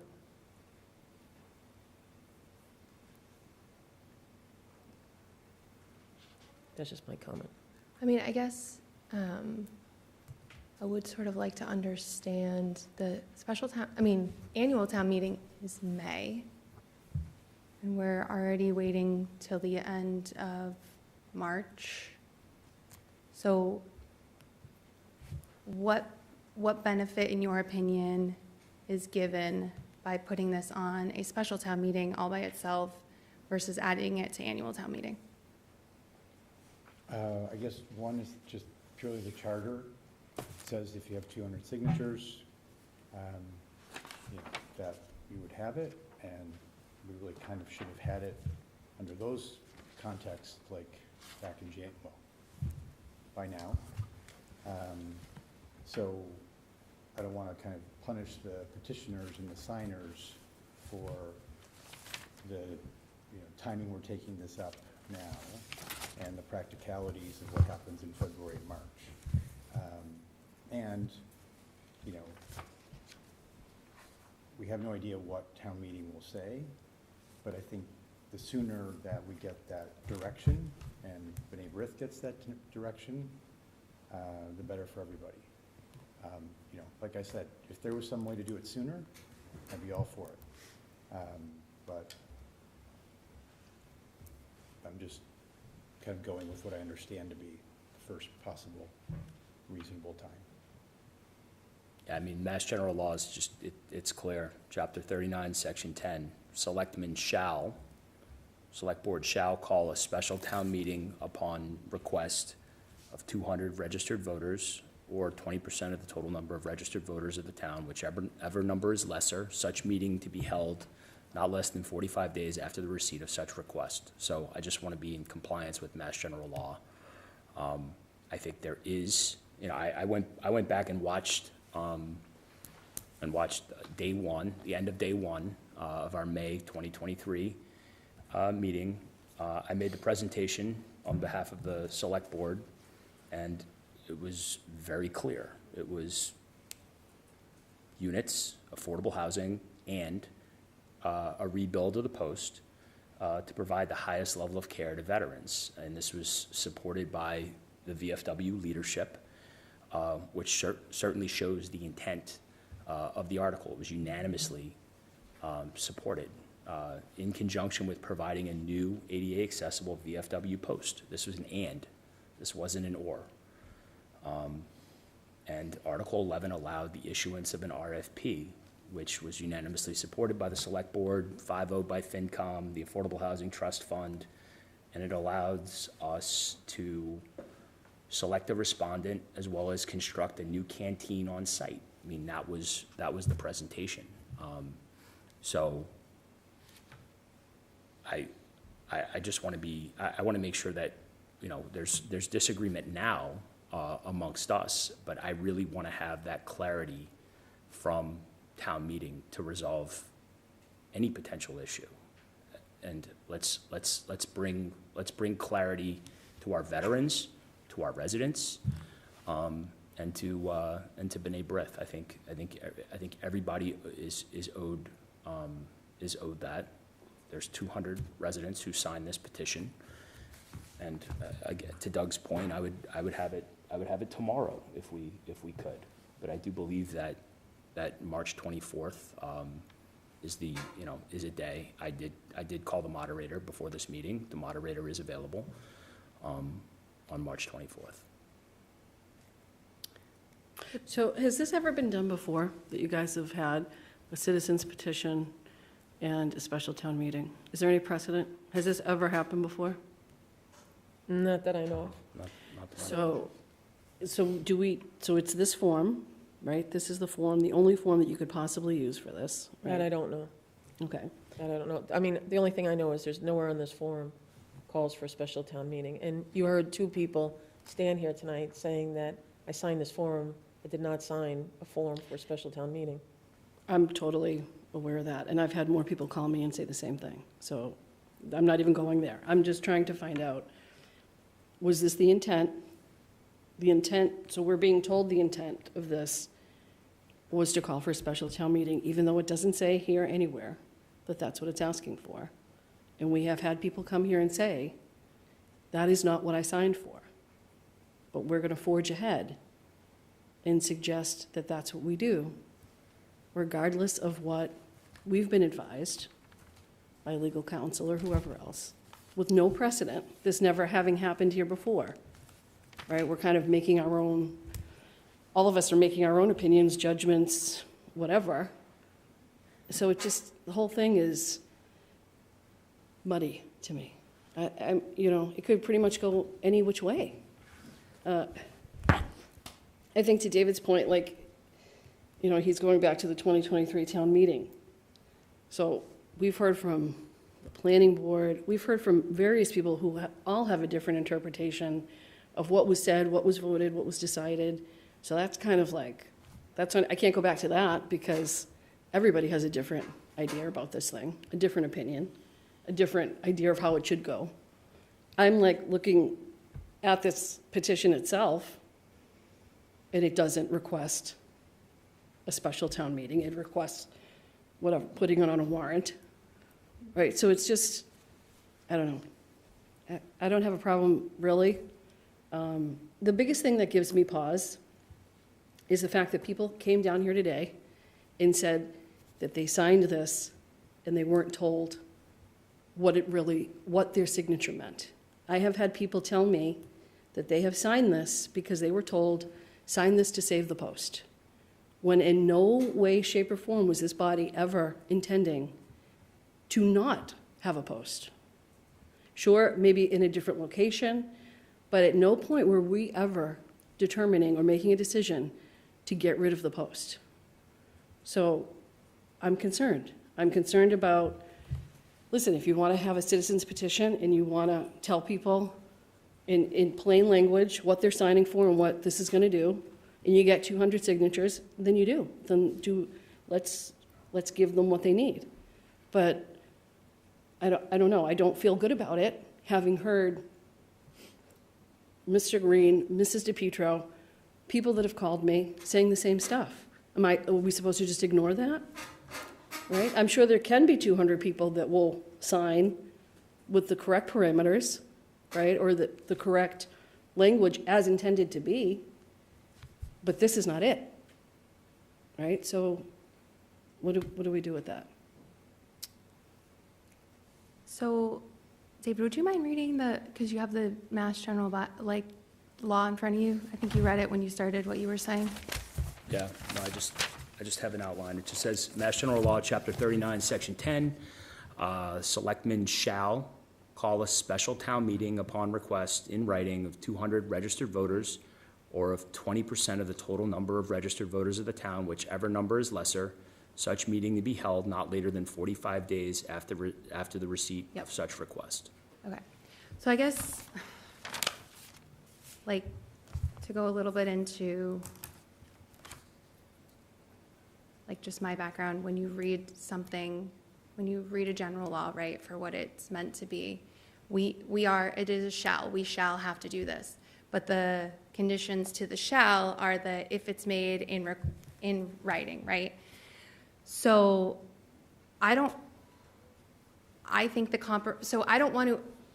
understand the intentions, Ms. Arrington has said her intentions, that that was the intention to have a special town meeting.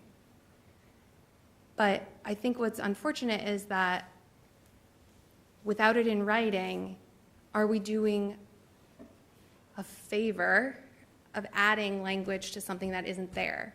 Like, are we setting a precedent that, well, if somebody comes forward next time and said, well, my intention was to say this, like, are we opening a door of precedent to say that intentions matter instead of what's written on this paper that matters? And I do caution going that route, because then it becomes very difficult to follow process and procedure when you also are intertwining intentions into process and procedure. Now, that being said, I believe it is a special town meeting or an annual town meeting, or it can go on the warrant for an annual town meeting. So I think the compromise here is that there would not be a special town meeting for this, but we could discuss it at annual town meeting, since special town meeting was not requested on the petition, understanding that a large amount of people, whether they today believe in their signature or not, signed this. You don't get to take these backsies. You should have understood what you were signing when you signed it. And so I understand that people maybe feel a certain way about how it went down, but when you sign something, it's important you understand what you're signing. And they did sign it. But it doesn't say in the petition that they're requesting a special town meeting. So I don't know if the compromise here is to put it on the warrant for the annual town meeting and have the conversation so that folks are still heard.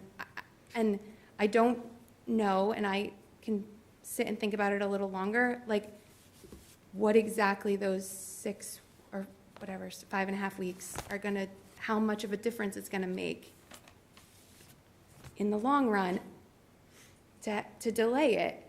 But to accelerate it, I feel like puts a precedent in place that I'm not comfortable doing. But I don't want to deny the petitioner and the signatures what they went about doing. So is there a way we can still get there without setting that precedent? This has to go on to the next meeting, no matter what. Annual town meeting. Yeah, no. There's a differentiation between the number of signatures certified to be placed on the annual town meeting, which is, I believe, the threshold's 10. So anyone who puts together a citizen's petition with 10 signatures would go on the annual town meeting. At 200, I think by a certain date. at 200, you shall. And just to be specific, from reading the citizen's petition article submission form, it's literally on the top article. The brief summary states, this warrant article seeks to revoke the authority previously granted to the Swampscott Select Board to sell or lease property located at 10 New Ocean Street, site of VFW Post 1240 and 12 to 24 Pine Street. And the passage of this warrant article will provide the opportunity for the Select Board to share with Swampscott Town Meeting their current intentions regarding the future of VFW Post 1240 and these important properties, and to receive feedback from town meeting members. Mass General Law is very clear. The brief summary mentions warrant article twice. I think to me, it's clear. We should have this special town meeting as soon as possible.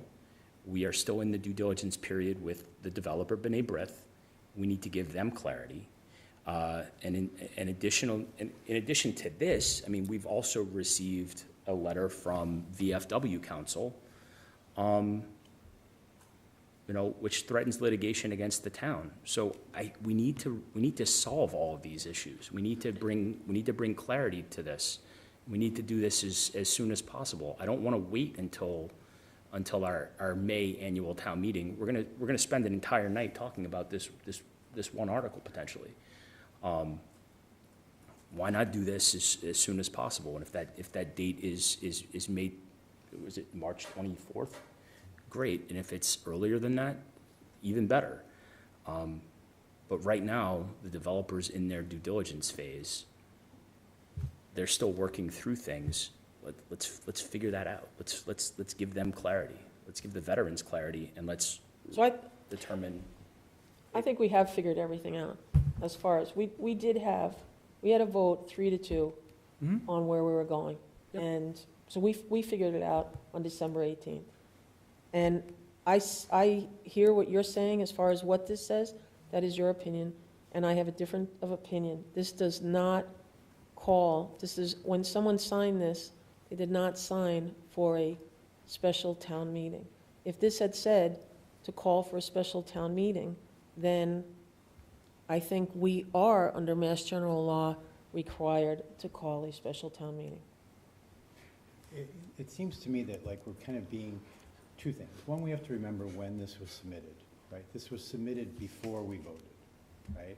The whole point was to engage town meeting, right? So we have kind of not taken this up this whole time, which now makes it seem as though it's kind of less relevant.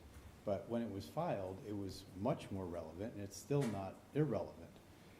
Secondly, the kind of the persnickety-ness about, or misreading, the text that David read doesn't say anywhere that you have to say in big bold letters that it was special town meeting. I mean, that's kind of like a distraction. All it says is that you have to have 200 certified signatures. Once you have 200 certified signatures, you must have a special town meeting, period. It's in writing. Yes, it's in writing. This whole thing's in writing. Yes, you're filing it in writing. But otherwise, once you have 200, we don't have a choice. That's what our charter says. So what state law says. State law says. So Well, then it's a why, combination can you of tell both. me, Mariella, what legal counsel then is advising us and why they would advise us of things that are not legal? It doesn't make any sense to me. Katie, would it be helpful if I brought you the MGL Sure. in its entirety? Yeah. The what? The Mass General Law. We're talking about Copeland and Page, a municipal law firm, giving us a legal opinion that we're utilizing to make a decision that some of us are saying is completely not true and not accurate. And I would like to know the legality. I mean, I don't know. Okay, so this is, sorry.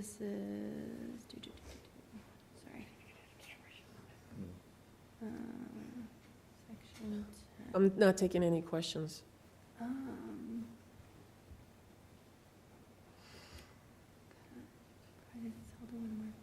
Sorry, I'm just reading that. I think that like the bigger picture is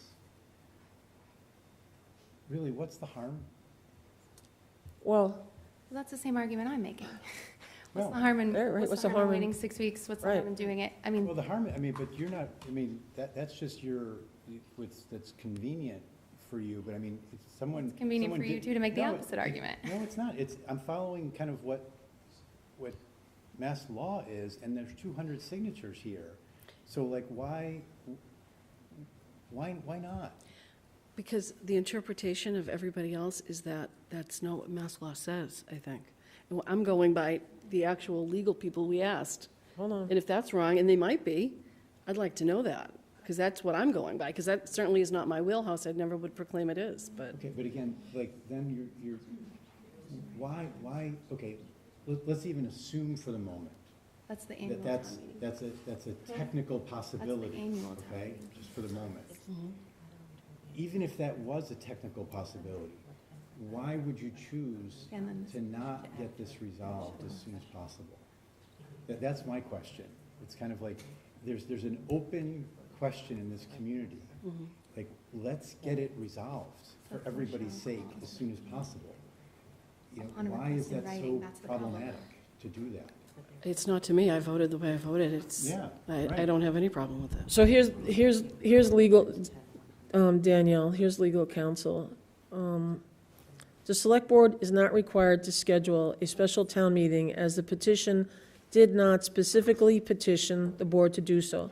The petition was submitted on a form entitled Town Meeting Citizens Petition Article Submission Form 0114.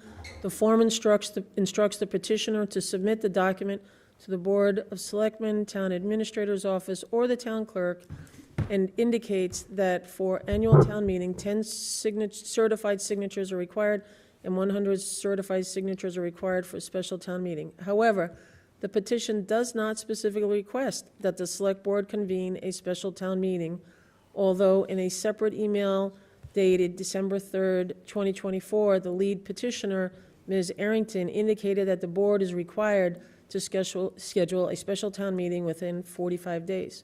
General Law, Chapter 39, Section 10 provides the selectmen shall insert in the warrant for annual meeting all subjects the insertion of which shall be requested of them in writing by 10 or more registered voters or of the town, and in the warrant for every special meeting, all subjects insertion of which shall be requested of them in writing by 100 registered voters or by 10% of the total number of registered voters, whichever number is less. The selectmen shall call a special town meeting upon request in writing of 200 registered voters or 20% of total number of registered voters of the town, whichever number is lesser. Such meeting to be held not later than 45 days after the receipt of such request, and shall insert in the warrant, therefore, all subjects, the insertion of which shall be requested by said petitioner. In my opinion, the board has two options, as it is my understanding that the assistant town clerk certified 201 signatures. The petition first, since has 200 signatures, the board could elect to treat the petition as a request to convene a special town meeting on the intent of the petitioner as expressed in her email and convene a special town meeting within 45 days. Alternatively, since the petitioner does not specifically include a request to convene a special town meeting, the board could treat the petition as it would any other petition and simply include article on the next special town meeting warrant, or if no special town meeting is scheduled, on the annual town meeting warrant.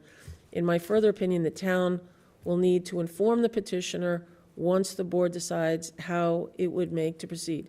Any discussion should be held at a properly posted board meeting. Discussion as set forth above. In my opinion, the board should decide how it wants to treat this.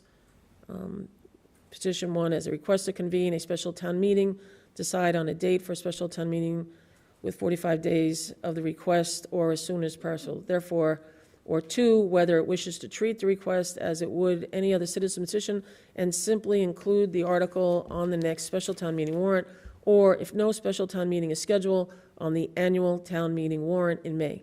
Once the board decides, I recommend that the board or Gino send out a letter to advise of the board's decision. Tom. So,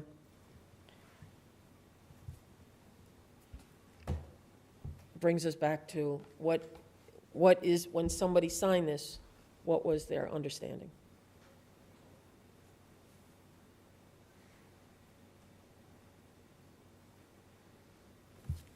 A little bit to Katie's point, they did sign it. I mean, I don't think there's any clarity about, like, no, that they were, you know, I think the only thing that one could say is that they might have felt this way then, but they didn't feel strongly enough about it that they wanted it to be a special town meeting, that they assumed it was an annual town meeting, and therefore they wouldn't have signed it if they knew that differential or something like that. Well, I think it's a serious differential because a special town meeting, as a taxpayer, I mean, that's using up, you know, that's using up your finances too. I mean, a special town meeting calls people out. And I do think that I think that when you're presenting a petition and you're leaving that out, you know, you question, why are you leaving that out? Why wouldn't you say that right in the beginning? I think that's concerning. That's not being transparent. Not following Mass General Law is concerning to me, and there are differentiation and escalation of levels. So if you're talking about 10, annual town meeting. If you're talking about 100, special town meeting. If The you're law talking doesn't about- say It does, law doesn't say- automatically, if you obtain 200 signatures, you automatically get a special town meeting. It doesn't say that. The law says that you must request it in writing. It is in writing. She requested it in writing. Where is it It's not, requested though. here in writing that she is requesting a special town meeting? Where does it say There's a- special town meeting on this document at all? No one says that that's what has to be said in writing. I mean, clearly. To request the special Tom's town not meeting even- in Tom writing? can't even get there, even though he's trying to get there, he can't even get there, so. I disagree because he says that you can, if you want to take her request from her email, which requests specifically a special town meeting, if you want to take that as the request that you can use towards the petition, then that would be your request in writing. If you don't want to do that, which you have ability to do under the law, then you would say, this can go on annual town meeting, because enough signatures were had. I think that's the point Tom is trying to make. So it's, do you give the deference to the email and allow the email language to become the request in writing, which meets the condition, alongside the 200 signatures, to get you to utilize the law, or do you then not, because the signatories did not have the benefit of the email when they were signing it, then do you put it on annual town meeting? And then it becomes what all these people, whether they knew it or not when they were signing it, that it would still be a topic at town meeting. She says warrant multiple times in here, which doesn't mean special town meeting warrant, it just means town meeting warrant. So, I mean, We're disenfranchising 201 certified signatures and voters within the town of Swampscott. I haven't heard from anybody saying that. I haven't heard from any of these 201 people saying, what are you guys doing? I've heard from Katie Arrington and you two. I haven't heard from 201 people saying to me, where the hell are you with scheduling a special town meeting? I have only heard from people saying, I didn't sign that with that thought in mind. So what, how do I ignore that? No, I think you hear from certain people, and we hear from other people. Well, sure, but if they're as charged up as I would be led to believe by listening to you and David say it has to be immediate, why aren't they banging down our door? or just emailing select. Or just saying, hey, guys, what are you doing? I asked for a special town meeting. Where are you? If you want that, that could happen. I'd love it. I haven't also not been contacted once by this petitioner about this issue. I'm sorry? No, stop, please stop. That's not, Stop, but that's not, stop, that's not stop. required. But I'm under- saying, that I'm only required hearing this from you natural two, law. to be quite honest. I've not heard from these 201 people if they are that dug in about having a special town meeting. Not one has contacted me personally. I have only been contacted by people saying, I didn't sign that with that intent. I signed that because I thought I was going to save the post. That's what I was told. So that is what I have to go by. Like, I don't, I'm still unclear how having this conversation at annual town meeting disenfranchises these signatories, and I don't know. I don't know. What is gained by having it at special town meeting? I mean, I would think a special town meeting called for this purpose versus a town meeting that has an annual town meeting. I hope all town meeting members take their commitment seriously, but I would think that you're gonna have a larger population to talk to and hear from at an annual town meeting than you are a special town meeting. And because it's on the agenda with other things that are affecting us, like the budget and things like that, that it would actually get a bigger spotlight to have this conversation at annual town meeting. And if it takes a whole day, it takes a whole day. That is what it is. I think we could keep going round and round. Yep, so we have a motion on the table. All in favor? Aye. Aye. All against? Aye. Aye. Aye. Motion does not carry. So Go get your signatures again, Ms. Arrington. so then, should we move to add this to an annual town meeting, or just goes to? It has to be I added. know, but should we just make that a public? No, you don't make a vote on citizens. There's no vote. Okay, great. It Just wanna be automatically clear. goes on to any meeting that we have next. Okay. Okay. So if there's another petition that comes in calling for a special town meeting, it happens in 45 days. Okay? Okay, so, If or when? so let's go to discussion and possible vote to establish the New Hawthorne Reuse Advisory Committee. I think what we have to do here is we have to take a vote, and we just threw out what we were looking for last time. I think the last time we said 2 FinCom, 2 planning, 1 open space. Yep. Diane, do you? No, I think we adjusted that because Katie wanted, so then we were looking for people with architect, landscape architect. Do we have this anywhere? I was gonna say, written is it down? in the, is it in the minutes that are attached to this meeting? Hold on. Where is it? Where is it? Hmm? There's nothing. Experience in construction, architecture, landscaping. That's what you have in your minutes there? I don't know that I have in the minutes. All right. Why is it? That's what you have written down? Look at the minutes. And then we had 4, it was a total of 11. So there's nothing in our packet about this? 11? When was this conversation? What date? Was that the 18th? I think so, yes. It was December 18th? meetings ago. Mm-hmm. Maybe that's why we're all having a little trouble remembering what happened. That was a tough meeting. Yep. Okay, so Oh, I said architecture, construction, architecture, landscaping. And let's see if I can find the last meetings. So, Mary Ellen, can you repeat the Noah's Ark that you had there, 2 by 2? 2 by 2. we had 2 finance committee, 2 planning board.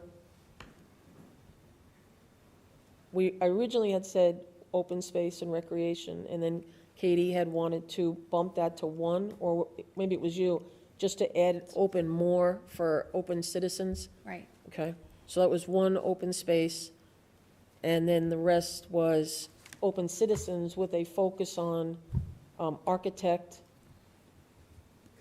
construction, landscape design. And I'm looking to see if I can find the last one.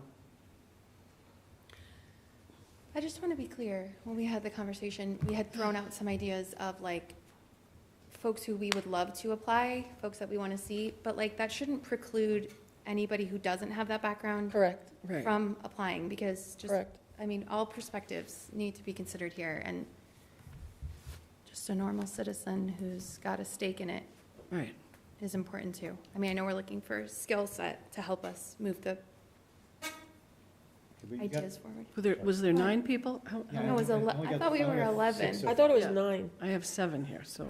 No, so it's 5. It's 2 FinCom, 2 planning, 1 open space. That's 5. And Right. then 6 open to the public with a, 6, oh, 6. yeah, with a view of hoping architecturally inclined construction, landscape architects. So So a is, total of how many? so 11. let me ask something. Are we looking for, here's the question, do we want, if we have the 5 solids that we have to, we definitely need to have, all right? The next question is, do we add another 4, or do we add another 6? I like Because we like smaller, an odd number we have to have an odd number if people are voting or something like that. for 'em. Okay, I'm going to say this. I don't care. I want it seated. I just want to move. Like, Yeah. I'm going to be honest and say I'm a little frustrated that there's not even like a 1 sheet here so that we can actually get this thing moving. Like, I don't care if You want it's it- so you don't 9, care if it's 7, 4? or All 11. right, so then, do you care? Well, I do care. I want more You want, community members Yes. than. you want the opportunity for? Yeah, I want the okay. opportunity of community So members. now from we're each. looking I at think- 11. I think when we had that meeting and hundreds of people showed up in this Right. room, that In June. there were a lot of community members who had great ideas, who are willing to Yes. give their time and energy to this committee, so we should make space for as many of them as possible. So we're at 7 months ago. So we're at 11. We're at 11. So then can we have a motion to approve 11 members? Motion to approve 11 members. Let me finish the motion. A motion to approve 2 from the Finance Committee, 2 from the Planning Board, 1 from Open Space, and the rest would be open with an emphasis of... No, open, like, I don't All right, care, open. honestly. All right, open, but when we do look at this, we have to remember that it's important that we have people that have specific skills. I disagree. I'm going to say it. I just want people in this town who are interested to be there. I just want people. We are going to be having multiple open meetings, but it is imperative that people understand we need to have skill sets such as what Mr. Watson addressed here and at the past meeting that we had. We are going to need multiple drawings and things like that. Let's get people to apply, right? Yeah. Let's So get can I it have a moving. motion? Motion. Second. Doug? Comment, is it really that imperative that there are 2 from finance and 2 from planning board? I agree For a with reason? that. I agree. I don't understand why we have to have 2 from, and 1 I get, but, Right. and maybe there'll be 2, but. I agree. not really. I think with the planning board, only because they are the planning board, they're going to carry the mix and puts a little bit of push on them. I think we could go with 1 each, to be honest. And more citizens. Exactly. Yeah, I'm People. friendly amendment. Okay, Absolutely. all right. So you want to go one, Think of one, planning, one, open space, and then open? and then Okay, 8 open. all right, so that was friendly amendment. Well, can I have a motion for the friendly amendment? Yes, motion. Second? All in favor? Aye. Aye. Okay, so now can we go back to the first motion for the 11? Yes. Yep. All in favor? Aye. I do think when this posts for these Like now 8 tomorrow. open seats, whenever, tomorrow, that we should have a little bit of an idea of Give me the timing. computer. Because I think a lot of times people hesitate because they don't understand the time commitment, or they do put their name in the ring and then they don't realize how big the time commitment is. So I think like if we just maybe try to get a little timeline together to like, are we hoping that this committee comes back to us in 6 months? Well, again, in like, 12 months, in We need 18 to be months? clear on what we're tasking them Right. with, right? And that this is like, kind of like, Well, let's get that deja vu, where we're having, we need to be clear in what we're tasking and asking people to do and move forward, instead Let's of get- the deliberation and. Can I make a suggestion? This is up on the website, and it has been on the website for 2 weeks now, I think. And why don't we get information from the planning board on what their recommendations are for a timeline and Yeah. for, Have we had any submissions? No. So do people know they can apply? yes, you do have submissions. I talked to Marzi today. Oh, you did? Yeah. I haven't seen any come in, so maybe they. I think they're going to her. They're going to her. That's Okay. fine. Okay, Right. they need to go through the website. That- Right. That would be- All right. They're going, Okay. I think it says to go to her. You? Or this Submitted? man wants to say Really? something. Oh. No, I can't take anyone. I just have a comment on the timeline. I mean, it's a helpful comment if you want it.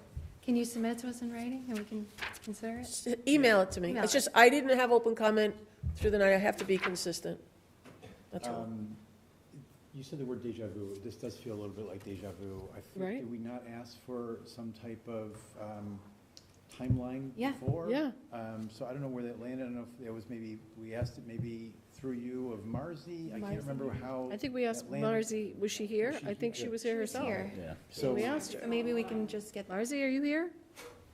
that going. Anyway. So Gina, can you She's help us gone. make sure I that, don't see her. that like by the beginning of next week, just to, the timeline and like kind of like how Just a rough frequently? timeline, yeah. you know, Commitment. Yes. But we should give guidance, I think, Yes. about, is it 4 months, is it 6 months? Right. And obviously, could always be extended, but, And we should have some experience because we had a hazard Yeah. use committee. Yeah. And so we did a similar, Right.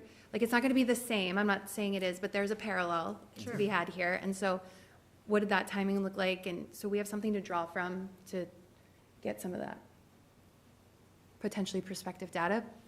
And then there might be overlays on top of that. That would accelerate. Brian, there's nobody left here, so go ahead. You want to give us your quick timeline?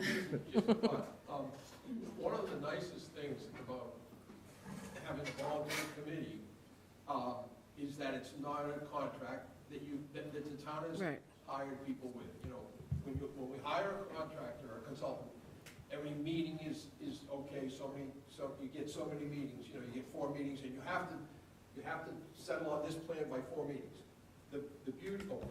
The beauty of this is that the timeline really should be open-ended in the sense that you know, I'd like to be on the committee. If I'm on the committee, I would work hard along with everyone else. We'll get done when we get done. In other words, the idea is to finish as soon as we can.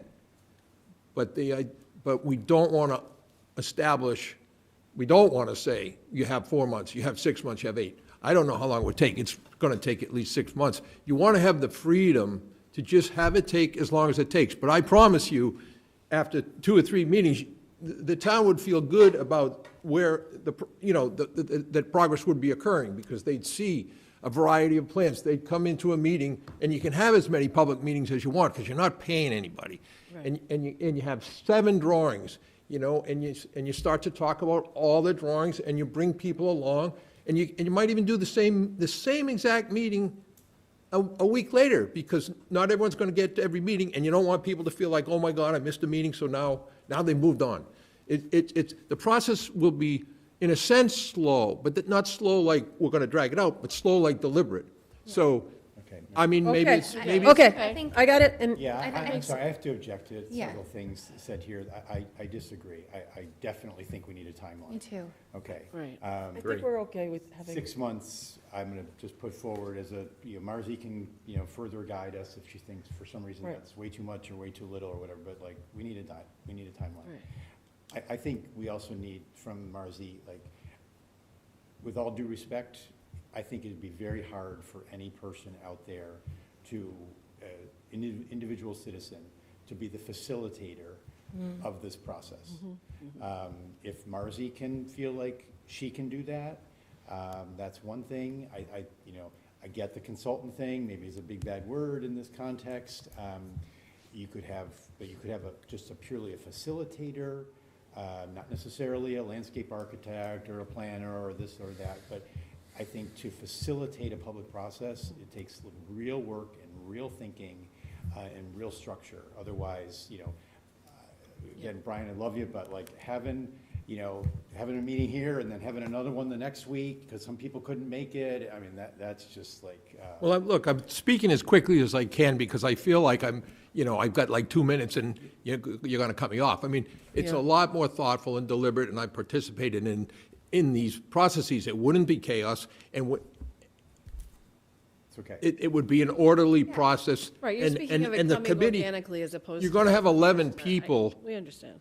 Trust the 11 people Sure. to be the facilitator. It isn't that hard, but you are right. It takes planning and homework and so forth. And I think that's, if I'm on the committee, I'll certainly bring order to it with the other people on the committee. I think a committee can do that. Okay.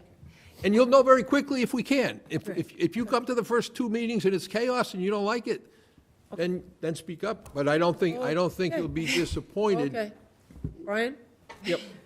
I think the point is, it's likely somewhere in between giving carte blanche and saying it has to be It done has by to the have some state, right? There's structure, but it has to be estimated, there's an organic also. estimated structure, there's a skeleton. We have Marzi's Right. Marzi's gonna It's her wheelhouse. get everything together, Yep. back to us in a week, okay? Great. All right, but we're good on the 11. Okay, so now moving to the discussion and possible vote on the UU lease. I think we talked about that earlier in your meeting, so I just need a vote. So Max just texted me, 45 parking spaces. 45. Okay. Great. Now, are we signatories to this agreement, this license agreement? I mean, it looks like the school committee is. The school committee, I have to just sign the insurance coverage agreement, but I don't want to sign as the chair, I sign the insurance coverage agreement, but I don't want to do that without a vote Without a from the vote, select board. Okay, so can I have a motion Motion. to approve the insurance coverage agreement that covers the lease that the school is doing with the UU Church? Motion. And I just want to note that Katie Phelan did enormous amount of work going over this insurance coverage agreement. When it first came out, even I picked up the language in there that needed to be removed. So Katie went over it, and she's looked at it again, so we're good with it. Thank you. There's one page? It's just this, Okay. this is one page is what I'm going to sign, okay? So can I have a motion to accept this? Second? Second. All in favor? Aye. Aye. Aye. Okay, motion carries. Okay. Where are we now? Okay. There's nothing here for this either. Okay, discussion and possible vote to merge the Climate Action and Resiliency Committees into one committee.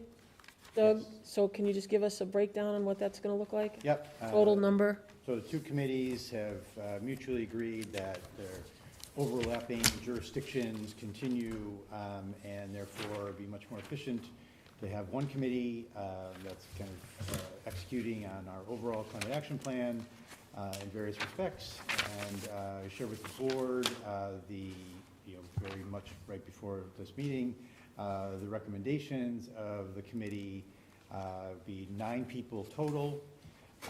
I can read out their names and their specialized focus areas if that would be beneficial to the board.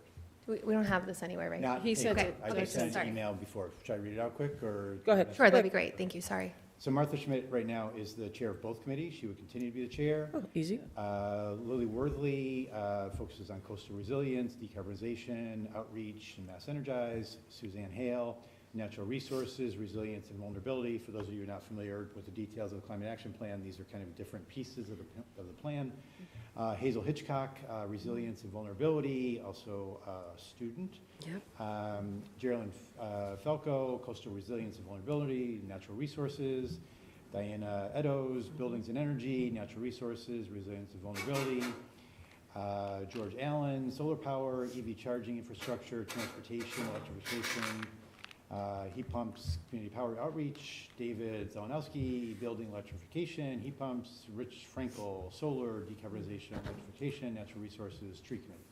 And then there'd be additional people that are on the committee, including this is pulling the select board member off the committee, just being a liaison like other committees, and then other working group members, people that have been very involved but don't have to be on the committee, but they would attend and help out. Neil Duffy, Sierra Munoz, Joe Roman, and Jonathan Davids. I just have a And quick anyone question. else could be in that category as well, but really the 9 members are the first people. So those last few members are not alternates, they're just, They're not technically alternates. We could make them alternates, but I think there was some debate about whether or not that was the way we do things or whatever, but it's not necessary. Who made the decision on those people that aren't the voting members? Like Everybody Neil, collectively is okay with this. Neil Duffy is okay Yes. with not being, okay. Yes. Okay, so everybody collectively is fine? Okay, so I say kudos to Doug for doing this Can because we have a it's motion? long time Well, it's to coming. the committee. That was Well, all their, It's kind of, yeah. a smart move, and I'm glad you did it. So, motion to Second. consolidate. second. all in favor? Aye. Do we also have to make a motion to appoint Judge as Doug as liaison, or because he was a voting member? He was a He's already- liaison and Yeah. voting member anyway. Yeah. Okay, so it's okay. Yeah, okay. Climate Action and Resiliency Committee. Great, that's really great. Okay. All right. Park. So now we're out to our favorite subject again. Oh my Um, God, this Third time's is the just, So just so everybody knows, we did get an open meeting law complaint, and because we didn't have the addresses of the restaurants, we had to just re-ratify this. So we need to ratify and validate and confirm the actions taken on December 18th, meaning to improve and renew the liquor license, common victor license, entertainment license, and Class 2 licenses. Katie, you want to read the liquor licenses? Sure. Liquor license, Cafe Avellino, 242 Humphrey Street, Chai Asian Cuisine, 435 Paradise Road, Dockside Pub, 286 Humphrey Street, Gourmet Garden, 430 Paradise Road, Hawthorne by the Sea, 153 Humphrey Street, Mexicali Cantina, 443 Paradise Road, Mission on the Bay, 141 Humphrey Street, Neward Haven, 408 Humphrey Street, Paradiso, 15 Railroad Avenue, Tyrific, 146 Humphrey Street, Pomona 3, 128 Humphrey Street, VFW Post 1240, 10 New Ocean Street, St. John's, 430 Paradise Road, Swampscott Club, 362 Humphrey Street, Swampscott Yacht Club, 443 Paradise Road, Burrell Street Liquors, 205 Burrell Street, Benton Square Liquors, 371 Paradise Road, Aries Express, 408 Humphrey Street, and Richdale, 444 Humphrey Street. So, David, you want to read the common victors? wait, don't we have to motion and ratify those and then do the next one? great. I have thought to we, do them individually. okay. You do them separate. So let's Okay. do them individually. All right. So I motion to ratify, validate, and confirm the liquor license as I just read. Danielle's a second. All in favor? Aye. Aye. Motion carries. Common vicar's license? Is the secretary here? David? Oh. I'll read it if you want to. Yeah, I don't yeah, care. sure. Common, Go ahead. Go common ahead, Katie. vitulers license. Anna's Taqueria, 646 Humphrey Street. Bootsy Berry, 160 Humphrey Street. Cafe Avellino. Oh, sorry, Bootsberry. I said Bootsy. Gooseberry. Bootsberry. Bootsy Berry. Cafe Avellino, 242 Humphrey Street. Captain Pizza, 3 Railroad Avenue. Chai Asian Cuisine, 435 Paradise Road. Chipotle Mexican Grill, 450 Humphrey Street. Cindy's Souprette, 653 Humphrey Street. Cookie Monster, 505 Paradise Road. Dockside Pub and Grill, 286 Humphrey Street. Domino's Pizza, 430 Paradise Road. Dunkin', 980 Paradise Road. Five Guys, 980 Paradise Road. Flip the Bird, 450 Paradise Road. G Bar and Kitchen, 256 Humphrey Street. Gourmet Garden, 430 Paradise Road. Hawthorne by the Sea, 153 Humphrey Street. Jersey Mike's Sub, 425 Paradise Road. Lincoln's Landing, 156 Humphrey Street. Little G, 250 Humphrey Street. Mexicali Cantina Grill, 443 Paradise Road. Neward Haven, 408 Humphrey Street. Panera Bread, 433 Paradise Road. Paradiso Restaurante, 15 Railroad Ave. Pomona Cafe, I think it's Pomona 3. 128 Humphrey Street. Popo's Hot Dogs / Kel's Cream, 168 Humphrey Street. Cadoba Mexican Eats, 1016 Paradise Road. Renzo's Pizza, 197 Essex Street. Starbucks, 450 Paradise Road. Tyrific by the Sea, 146 Humphrey Street. Tony Lena Sandwich Shop, 88 Cherry Street. Tropical Smoothie Cafe, 450 Paradise Road. Volo Craft Pizza, 152 Humphrey Street.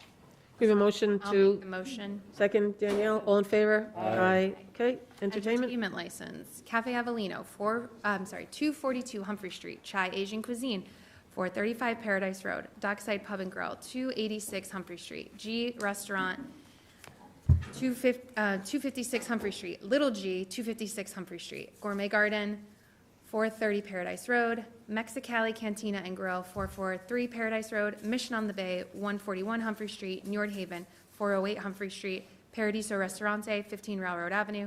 St. John the Baptist Club, 40 Burpee Terrace. Swampscott Club, 362 Humphrey Street. The Swampscott Yacht Club, 425 Humphrey Street. The VFW Post, 1240 8 Pine Street. I'll make the motion. Second. All in favor? Aye. And then our Class two?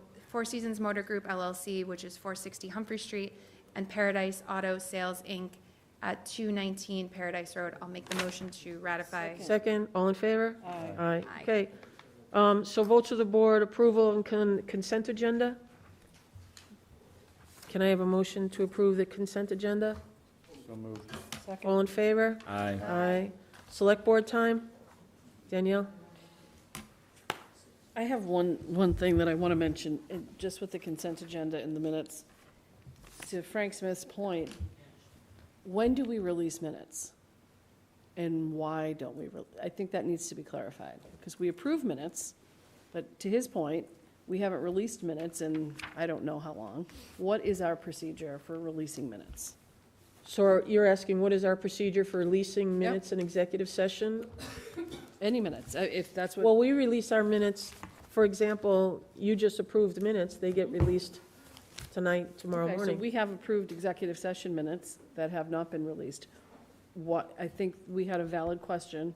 Someone came in and actually asked that tonight, Frank Smith. I think we should somehow respond to what, why we don't release executive session minutes. We do release executive session minutes, and there are other minutes in executive session that we don't release. And the actual legal terminology on that, do you know what the legal terminology is for when we're not releasing?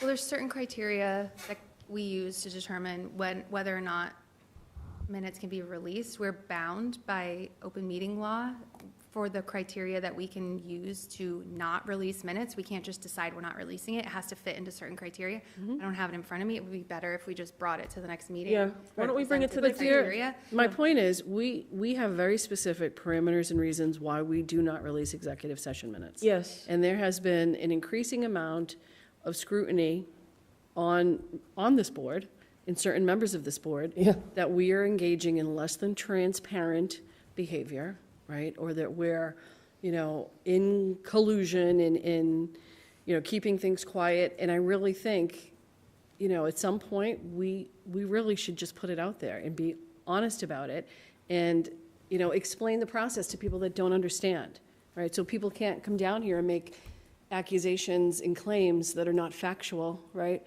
I think it's time we communicate what our parameters are and what the reasoning is, right? So that we can eliminate this lingering, ongoing, back and forth with people that want to make this a political thing or whatever they're trying to do, right? I think it's high time we put it out there and explain exactly why we do what we do.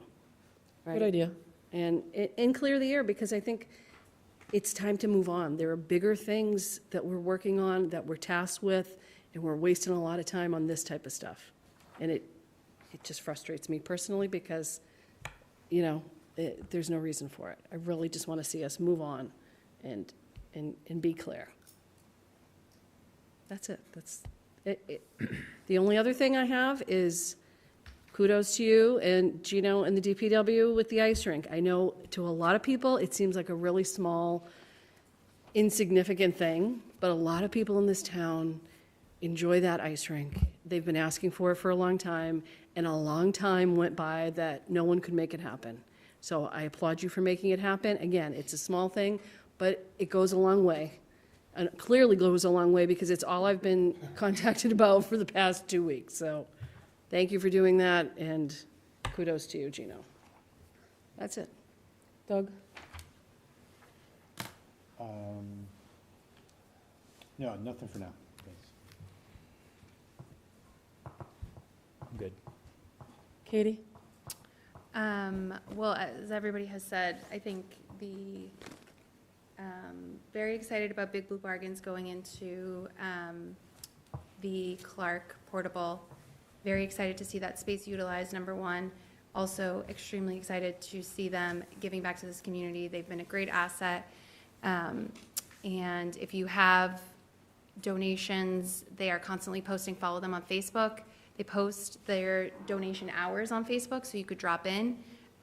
Also, they're very responsive to their Facebook Messenger, and if you message them, they'll try to accommodate you. So if you're doing a big purge and you want to, not buy the extra bags to throw things out in the trash, or you just want to be thoughtful about the environment, please reach out to Big Blue Bargains and make donations, and donate your time, because those 4 women plus, I believe, 1 more make up the board. They said they have 13 children among them, and they're still doing this. So to say that anybody doesn't have time to do something in this town, that's crazy, because these women found a need, they took it on against some significant pushback, and they figured it out, sure, with the help of a lot of people, and they're grateful, and I'm grateful for a lot of people helping, but they're juggling it all, and they're doing it gracefully. So I just want to acknowledge that. And as far as the ice skating rink, I think the reason folks are talking about it so much is because it brings a nostalgia back, right, for folks who have been in this town a long time, who, as Ms. DePietro said, her kids, and, there's value on that.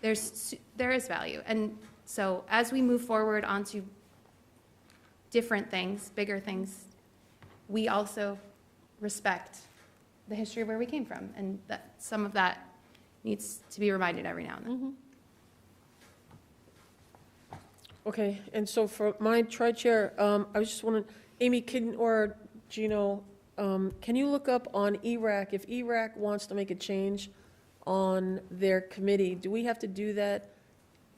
How do we go about making a change? They want to drop the member of the planning board off of ERAC, and I'm not sure if we have to do that through a bylaw. I'll double check on that. And if you did double check that.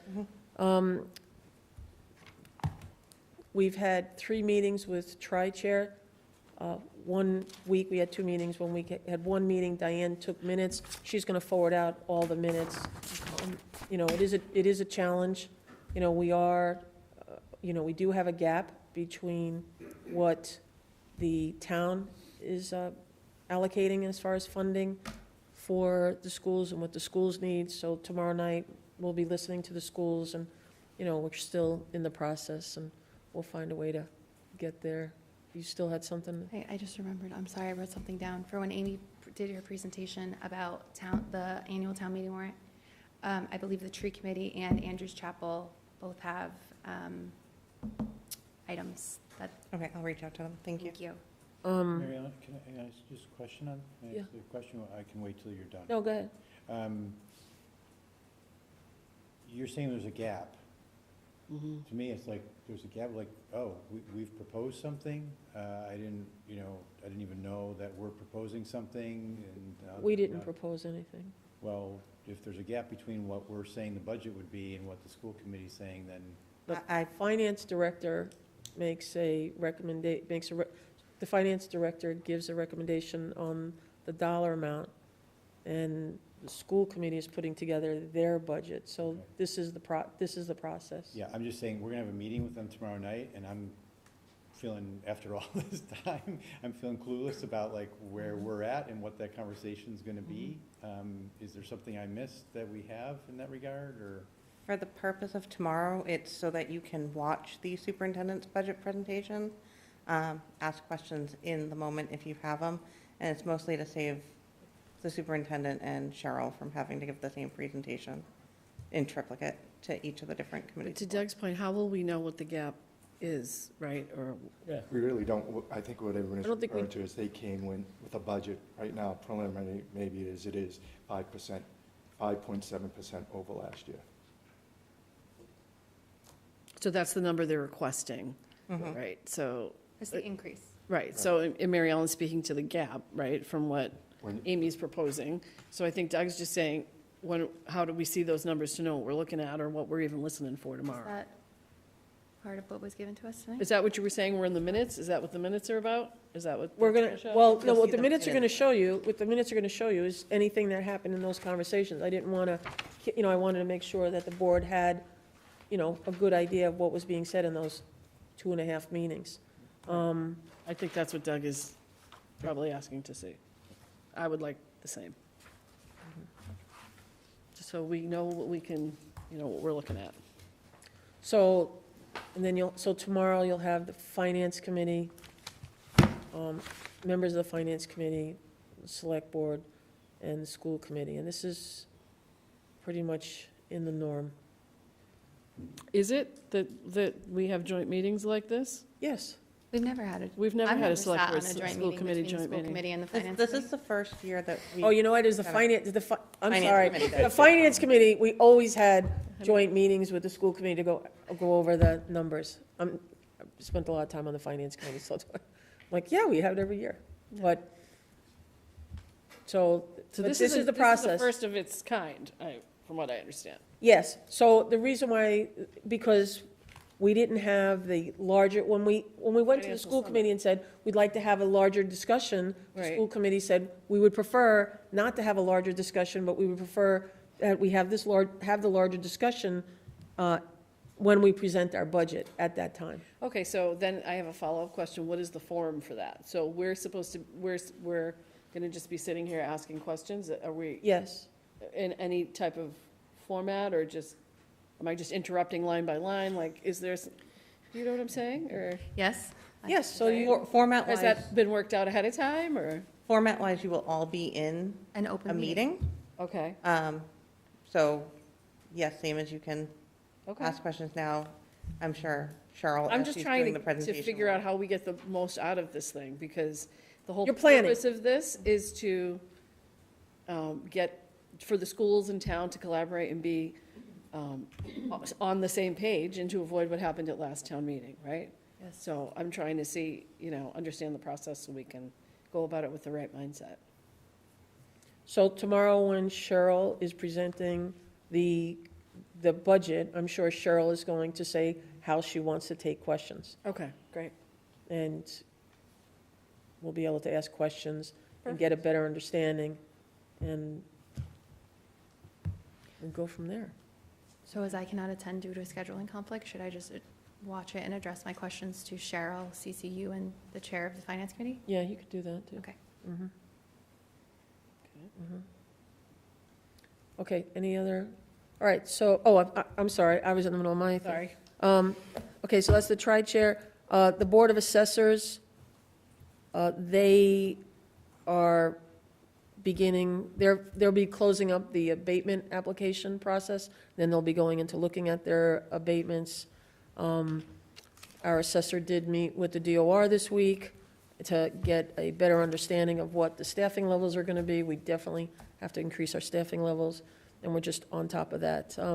The Council on Aging is dealing with the van issue, and it looks like we're going to have to possibly remove one van out of the inventory because we don't really have a CDL driver, and we don't really use that third van, so they're looking at that. And then last but not least, you have your Solid Waste Advisory Committee, which will be preparing the numbers and giving us a better forecast of what it's going to look like in the next 12 to 24 months, because so many landfills are closing. There will only be one landfill left, and we've got to really make sure that we're cognizant, because the cost of removing our trash is going to be going up.